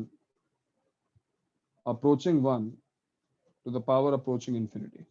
sir 5th case में नेगेटिव नंबर्स का क्या हुआ? नेगेटिव नंबर नहीं आएंगे ऐसे केसेस में। मैंने कहा ना जहाँ पे एक्सपोनेंशियल वाली फॉर्म आएगी वहां पे नेगेटिव बेस कभी नहीं आएगा, नेगेटिव बेस नहीं होगा। ठीक है, ये देखो approaching 1 to the power approaching infinity, इसमें क्या प्रॉब्लम है यार? हैं 1 पावर एनीथिंग तो 1 ही होता है, तो उसमें डाउट क्या है? सर 1 से थोड़ा बड़ा होगा तो फिर टू द पावर से तो बहुत ज्यादा अगर बड़ा 1 से स्लाइटली बड़ा हुआ और पावर इंफिनिटी ये बहुत बड़ी पावर है तो भाई नंबर वो कुछ भी बन सकता है ना, नंबर फिर वो कुछ भी बन सकता है। और sir On the other hand, अगर 1 से does not exist लग रहा है सर। हैं? फिर अगर 1 प्लस हुआ तो फिर बहुत बड़ा वैल्यू हो जाएगा, और 1 नहीं वो तुम्हें लग रहा है, वो तुम्हें अभी केवल लग रहा है। जब हम इस फॉर्म पे आएंगे तो मैं तुम्हें दिखाऊंगा, यहीं से इसी फॉर्म से एक्चुअली ई का इन्वेंशन हुआ है, ई सामने आया लोगों के। Napier's constant. तो जब हम इस फॉर्म को डिस्कस करेंगे तो उस बारे में डिस्कशन होगा, लेकिन फिलहाल ये 7 फॉर्म्स हैं। अगर तुम्हारा क्वेश्चन इनमें से किसी फॉर्म में है तो तुम्हें सॉल्व करना पड़ेगा, लेकिन अगर इसके अलावा कोई भी और फॉर्म है तो तुम्हारा आंसर डायरेक्ट आ जाएगा। जैसे अगर मेरे सामने है 0 पावर इंफिनिटी, क्यों ये फॉर्म इन 7 में नहीं है? Why 0 power infinity is not there? Think, क्योंकि तुम्हें आंसर पता है। A very small number power a very large value, क्या आंसर होगा? 0। 0 answer is a very very small value approaching to 0। हमें इसमें कोई डाउट ही नहीं है। क्यों यहाँ पर इंफिनिटी पावर इंफिनिटी नहीं है? A very large value, power a very large value, infinity हो जाए, not defined, it is infinity. कोई दिक्कत नहीं है इसमें हमको। Why infinity plus infinity is not here? Because a very large value plus a very large value is again infinity, not defined. हमको पता ही है। समझ में आ रही बात? तो जो भी चीजें यहाँ पे नहीं है वो इसलिए नहीं है बिकॉज हमको उसकी वैल्यू पता है। दे आर डिटर्मिनेबल, हम उनको डिटरमाइन कर सकते हैं। बट जो ये 7 फॉर्म्स हैं इनका आंसर निकालना पड़ेगा, इसके लिए हमको मेहनत करनी पड़ेगी। नोट करो भाई, इसको नोट करो। नोट करो सर। सर जो बाद के 3 फॉर्म्स है वो पहले 4 के साथ इंटर कन्वर्टेबल नहीं है ना? बिल्कुल है। इसके लिए तुम्हें लॉग लेना पड़ेगा। जैसे तुम लॉग लोगे बोथ साइड्स तो वो 0/0 फॉर्म में कन्वर्ट हो जाएगा, है ना। लॉग लेकर आप ये काम कर सकते हैं।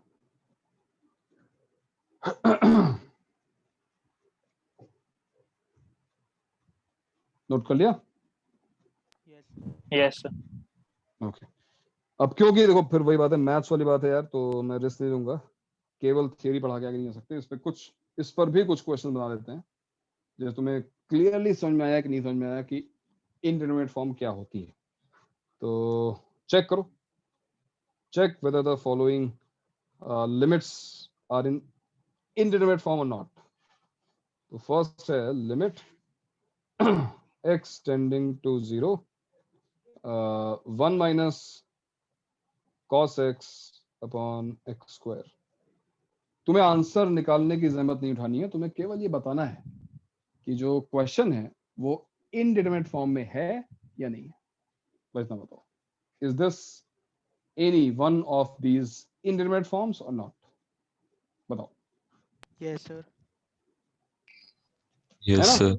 Yes sir first form yes sir. हाँ सर, 0/0 ये नीचे इनडिटरमिनेट 0 आ फॉर्म गया है। This is definitely indeterminate form because 0/0 form को दिखाई दे रही है। हाँ sir. Limit x tending to 0 plus x ln x। बताओ, is it indeterminate?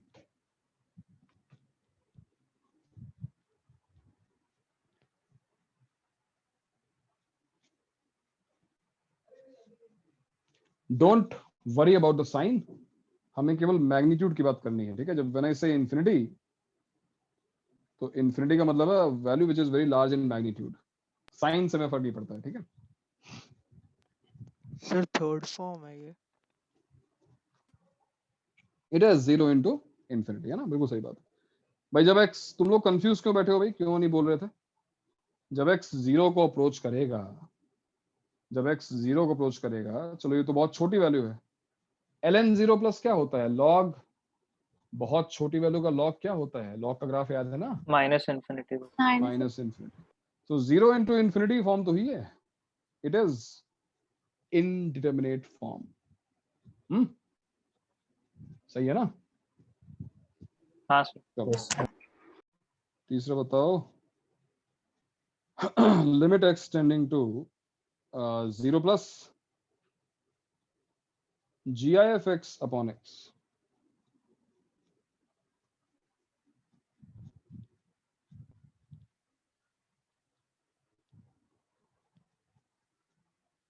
Is this indeterminate?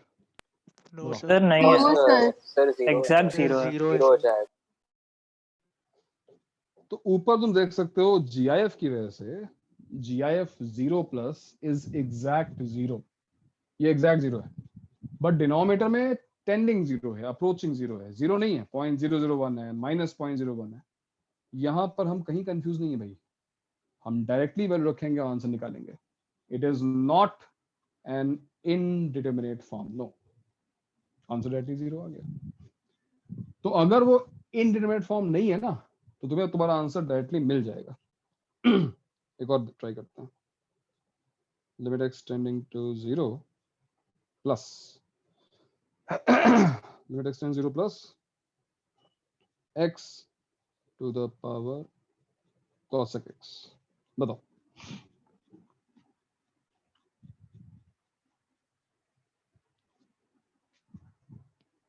Is it indeterminate?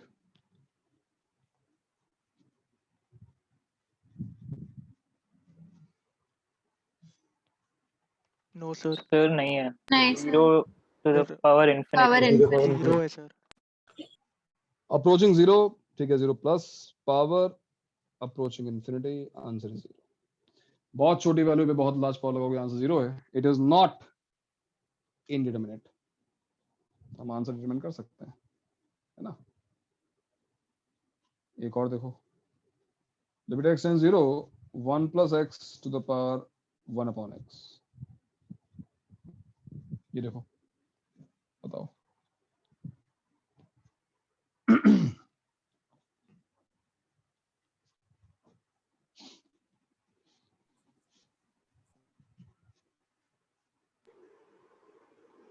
है sir, Yes, it 1 is. to the power infinity one type to the है। Power Yes. Last अगर हम case वाला है। अगर हम next वाला केस 0 से स्लाइटली बड़ा डालेंगे तो देखो, ये 1 प्लस, ये होगा 1 plus two the power plus infinity, है ना, ये इसको अप्रोच करेगा। और अगर मैंने x को थोड़ा सा स्लाइटली छोटा डाला 0 से, 0 माइनस, तो ये 1 से स्लाइटली छोटा हो जाएगा और पावर हो जाएगी माइनस इन्फिनिटी। सबको दिख रहा है ये बात? अगर मैं x को 0 प्लस डालता हूँ, right hand limit, this is right hand limit and this is left hand limit, so both are approaching towards 1, power approaching to infinity। ये 1 power infinity फॉर्म है। yes, this is indeterminate और इसको solve करना पड़ेगा। यही वो question है जिसका आंसर ई आता है, इसी का आंसर ई है। जब करेंगे इसको सॉल्व तो देखेंगे इसका आंसर ई कैसे आता है। ठीक है, तो अब तुम्हें ये पता है कि किन क्वेश्चंस को सॉल्व करना पड़ेगा और किन क्वेश्चंस को सॉल्व करने की जरूरत नहीं पड़ेगी, डायरेक्टली उसका आंसर निकाल दो। समझ में आया? Yes sir. Yes sir. तो आज हम थियरी में इतना ही रखेंगे, जस्ट डेफिनेशन। मैं फिर रिवाइज कर रहा हूँ। हमें डेफिनेशन समझ में आ गई, हमें समझ में आ गया कि लिमिट एग्जिस्ट कब करती है, कब नहीं करती है, और हमें यह समझ में आ गया कि किन क्वेश्चंस में डायरेक्टली वैल्यू सब्स्टिट्यूट करने से आंसर नहीं आएगा, यानी कि इनडिटरमिनेट फॉर्म्स। ठीक है, एक क्वेश्चन जो है, हालांकि मैं फिर से भी कराऊंगा, अभी एक क्वेश्चन में और करना चाहिए मेरे हिसाब से, क्योंकि डायरेक्टली सब्स्टिट्यूशन में भी एक प्रॉब्लम आती है। मैं तुम्हें दिखाता हूँ। जैसे मान लो एक फंक्शन एफ ऑफ एक्स है जो कि डिफाइंड है कुछ इस तरीके से कि जब x लेस देन 0 है तो इसकी वैल्यू सपोज 2 पावर x है, एंड व्हेन x इज ग्रेटर इक्वल टू 0 तो इसकी वैल्यू ln 1 प्लस x है, मान लो ये fx। On the other hand मान लो gx है हमारे पास, g ऑफ x, ठीक है, और g ऑफ x की वैल्यू g ऑफ x जो है वो मान लो ln x है for x less then 1 and greater than 0, 0 से 1 के बीच में ln x है। ठीक है, 0 से 1 के बीच में ln x है, और क्या लिया जाए, cos pi x by 2 for x greater than equal to 1। ठीक है, क्या समझ में आया? ये मैंने अभी ये दो फंक्शंस fx और gx डिफाइन किए हैं। क्या हो गया भाई?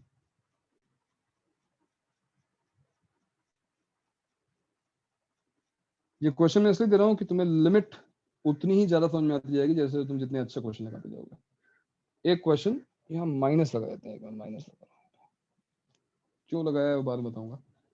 या मैंने माइनस लगा दिया, ठीक।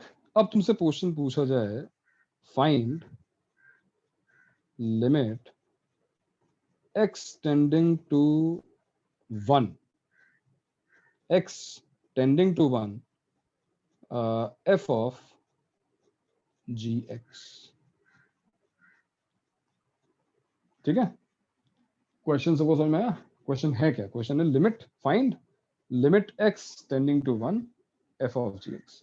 दोनों ही फंक्शंस पीस वाइज डिफाइंड है, इसलिए मेरे ख्याल से मुझे बताने की जरूरत नहीं है कि आपको लेफ्ट हैंड लिमिट और राइट हैंड लिमिट दोनों निकालनी चाहिए।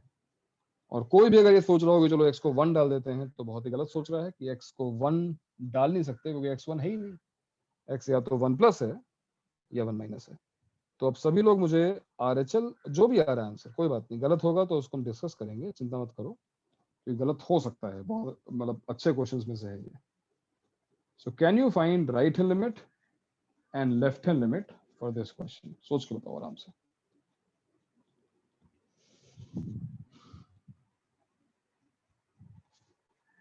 पहले राइट हैंड लिमिट निकालो, यानी सोचो कि 1 प्लस पे क्या हो रहा है। What is limit x tending to 1 plus f of gx equals to 1 plus.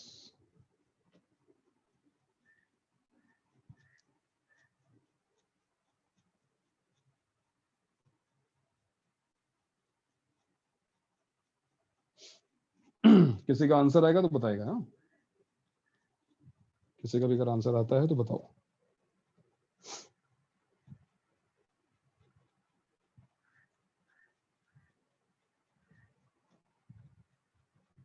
मैं काम और कर रहा हूँ, यहाँ पे 0, यहाँ इक्वलिटी यहाँ लगा रहा हूँ, ठीक है। ऊपर इक्वलिटी जो है मैंने चेंज किया fx में, देख लेना भाई।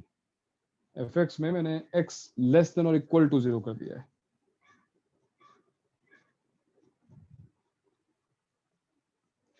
क्या किसी को राइट हैंड लिमिट मिली?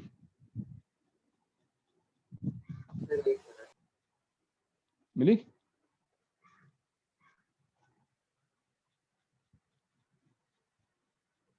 Sir e power x plus है क्या? क्या बोल रहे हो? Sorry ln of x plus है क्या? क्या बोल रहे हो? x क्या बोल रहे हो यार? x की वैल्यू तो डाल दी है ना। जब x की वैल्यू डाल दी है तो x में आंसर कैसे आ सकता है? हाँ भाई, what is limit x tends to 1 plus ln 1 plus है। Answer is ln 1 plus. हाँ, इसका मतलब क्या है? What is ln 1 plus? अरे भाई ln 1 क्या होता है? 0 तो 0 प्लस यानी 0, ये तो हुआ उसका मतलब। हाँ सर। और अभी हम डिस्कस कर रहे हैं, चिंता मत करो भाई, जिन लोगों का नहीं आ रहा है उससे हम डिस्कस कर रहे हैं। 1 माइनस पे आंसर क्या आएगा? देखो बताओ। 1 माइनस 1 से जस्ट छोटी वैल्यू पे क्या आएगा आंसर?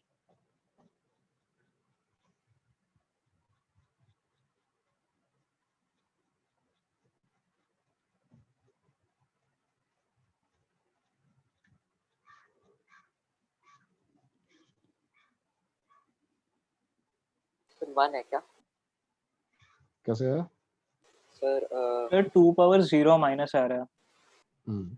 सर तो भाई सही बात है, मतलब 1 से छोटा आ रहा है तो 1 बिल्कुल सही किया, वेरी गुड। ये वर्थ इट हो गया, मतलब जो है आज तुम्हें समझ में आ गया इसका मतलब। क्योंकि अगर ये क्वेश्चन नहीं होता उसका मतलब तुम्हें बात समझ में उतने अच्छे से नहीं आई कि हमको जब तक हम लिमिट सॉल्व नहीं कर रहे हैं हमको एग्जैक्ट वैल्यूज देखनी पड़ेंगी।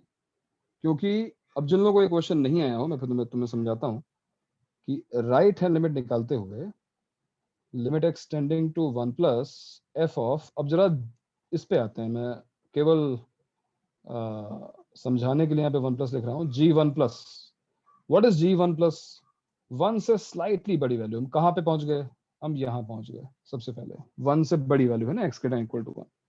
अब यहाँ सोचो तुमने 1 से थोड़ी सी बड़ी वैल्यू डाली तो ये क्या बन गया, cos π/2 प्लस, है कि नहीं, π/2 से स्लाइटली बड़ा बन गया। 1 से बड़ी वैल्यू अगर मल्टीप्लाई करोगे π/2 में तो स्लाइटली π/2 से बड़ा एंगल आ गया। cos π/2 0 होता है, π/2 से थोड़ा अगर बड़ा किया, हाँ पहुंच गया सेकंड क्वाड्रेंट में, जीरो माइनस होगा। जीरो माइनस, लेकिन माइनस बार लगा हुआ है हाँ सर, तो एक्चुअली प्लस तो वैसे 0। अब ये बात नोटिस करने वाली है कि ये जीरो नहीं है, ये जीरो प्लस है। और यहाँ पे बस इसी बात का ध्यान रखना है जब भी कॉम्पोजिशन ऑफ फंक्शंस हो कि हमको एग्जैक्ट वैल्यू ही डालनी है। क्यों, क्या डिफरेंस आ जाएगा कि हमने यहाँ पे जीरो प्लस रखा, देखो मैंने जीरो प्लस बताया तुमको, जीरो प्लस आया है। मान लो मैंने यहाँ पर f(0) कर दिया होता, पूरा मतलब तो सब कुछ इक्वालिटी बदल की गया, वजह से पूरा चेंज हो जाता है। वक्त बदल गए होते, हालात बदल गए होते। अगर यहाँ पे जीरो होता तो जीरो देखो इक्वलिटी यहाँ पे 2 पावर 0, तुमने इसका आंसर f(0) क्या है, व्हाट इज f(0)? जीरो देखो इक्वलिटी यहाँ पे f(0) 1 हो जाता, 2 पावर 0। बट क्योंकि हमको दिखा कि नहीं ये जीरो नहीं आ रहा है, ये जीरो प्लस आ रहा है, जीरो से स्लाइटली बड़ा आ रहा है, तो अगर ये जीरो स्लाइटली बड़ा आ रहा है तो हम f(x) में अभी यहाँ पे जाएंगे, स्लाइटली बड़ा, ग्रेटर देन 0। और यहाँ पे अब तुम ये 0 प्लस रखोगे तो आंसर आएगा ln 1 प्लस 0 प्लस, यानी 1 से स्लाइटली बड़ा, ln 1 0 होता है, 0 से स्लाइटली बड़ा आंसर फिर आएगा। लेकिन अब क्योंकि लिमिट अप्लाई हो गई है तो आंसर 0 दिया जाएगा, इसलिए RHL की वैल्यू 0 आ रही है। अब ऐसे ही LHL देखोगे तो LHL में limit x tending to 1 minus है, हाँ तो हम g ऑफ 1 माइनस देख रहे हैं इस बार। अब एक बार फिर g ऑफ x में जाओ, 1 माइनस का मतलब है हम इस बार यहाँ पे आए हैं क्योंकि हम 1 से स्लाइटली छोटी वैल्यू देख रहे हैं, यानी हम पहुंच गए हैं ln 1 माइनस में। हाँ, और ln 1 माइनस क्या होता है, यानी ln 1 0 होता है। लॉग का ग्राफ अगर तुम्हें याद ना हो, ये रहा लॉग का ग्राफ, तो 1 पे तो ये 0 होता है, 1 से स्लाइटली छोटी वैल्यू पे क्या होगा, 0 से थोड़ा छोटा होगा, यानी ये 0 माइनस होगा। Very good. और 0 लिखोगे तो पता था कि गलती हो सकती है, हो सकता है ना हो 0 पर, बट गलती हो सकती है, ध्यान रहे। तो 0 माइनस पर क्या होगा इसका आंसर, 0 माइनस f(0 माइनस। अब हम यहाँ पे आएंगे, 2 पावर 0 माइनस 1 माइनस 1, थोड़ी छोटी वैल्यू आएगी, अप्रोचिंग टू 1 है तो आंसर 1 आ गया। तो since RHL is not equal to LHL, answer होगा limit does not exist. But याद है मैंने माइनस लास्ट में लगाया था, मान लो ये माइनस यहाँ पे नहीं होता, चलो मान लिया, मानते हैं कि माइनस यहाँ पे नहीं होता, तो क्या RHL में फर्क पड़ता? देखो अगर यहाँ पे ये माइनस हो जाता, जो फर्स्ट 0 माइनस हो जाता, तो अब जिसको मैंने 0 प्लस लिखा है वो एक्चुअली 0 माइनस हो जाता है। और RHL में देखो यहाँ पर अगर 0 माइनस आ जाता, f(0 माइनस), फंक्शन तो f(0 माइनस जो है, हाँ f(0 माइनस जो है वो 2 पावर 0 नहीं नहीं नहीं f(0 माइनस), अच्छा हाँ 2 पावर 0 माइनस होकर वो आंसर तुम्हारा 1 दे देता। और अब लिमिट डिफाइन हो जाती है, limit exist and answer is 1। ठीक है, तो ये जो कॉम्पोजिशन वाली चीज है इसको ध्यान से समझना, बिकॉज इस पर जो है बड़े बढ़िया क्वेश्चन बनेंगे, मतलब इस पे एडवांस लेवल के बहुत ही फंडू क्वेश्चन बनेंगे, जब बनेंगे तब, जब हम करेंगे तब।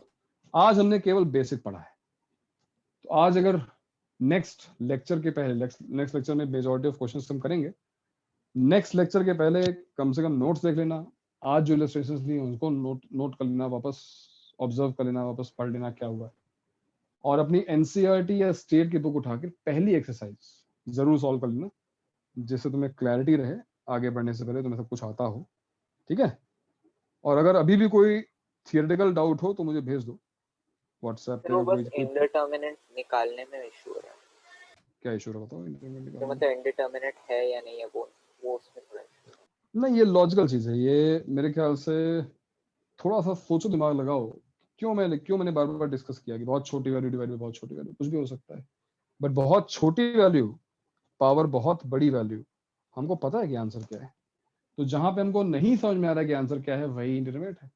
अदरवाइज मैं तो कहूंगा ये 7 फॉर्म्स याद कर लो यार, ये 7 फॉर्म जो है ना उनको ध्यान रखो। 4 तो कन्वर्टेबल है, ये चारों कन्वर्टेबल है आपस में, कोई दिक्कत नहीं है। लास्ट के 3 है, वो भी इतने क्वेश्चंस हमें करने हैं कि वो याद हो जाएंगे, तुम इतना मत चिंता मत करो, ठीक है। तो नेक्स्ट लेक्चर में मिलने से पहले एनसीईआरटी के आप लोग भाई पहली एक्सरसाइज कर लो, फर्स्ट एक्सरसाइज जो है ना उसको ट्राई कर लेना, जिससे आगे बढ़ने में प्रॉब्लम ना हो, ठीक है। कितने रखते हैं आज? Yes sir. Okay sir. Yes paper सभी लोग सॉल्व कर लो यार, जैसे कल जब डिस्कशन करें तो सभी लोग इन्वॉल्व रहो। और यस सर। पेपर मतलब लिमिट्स थोड़ा बहुत केवल पढ़ना है, थियरी टाइम निकाल के 1 घंटे 2 घंटे में पेपर मैथ्स का सेक्शन उसको सॉल्व कर लो।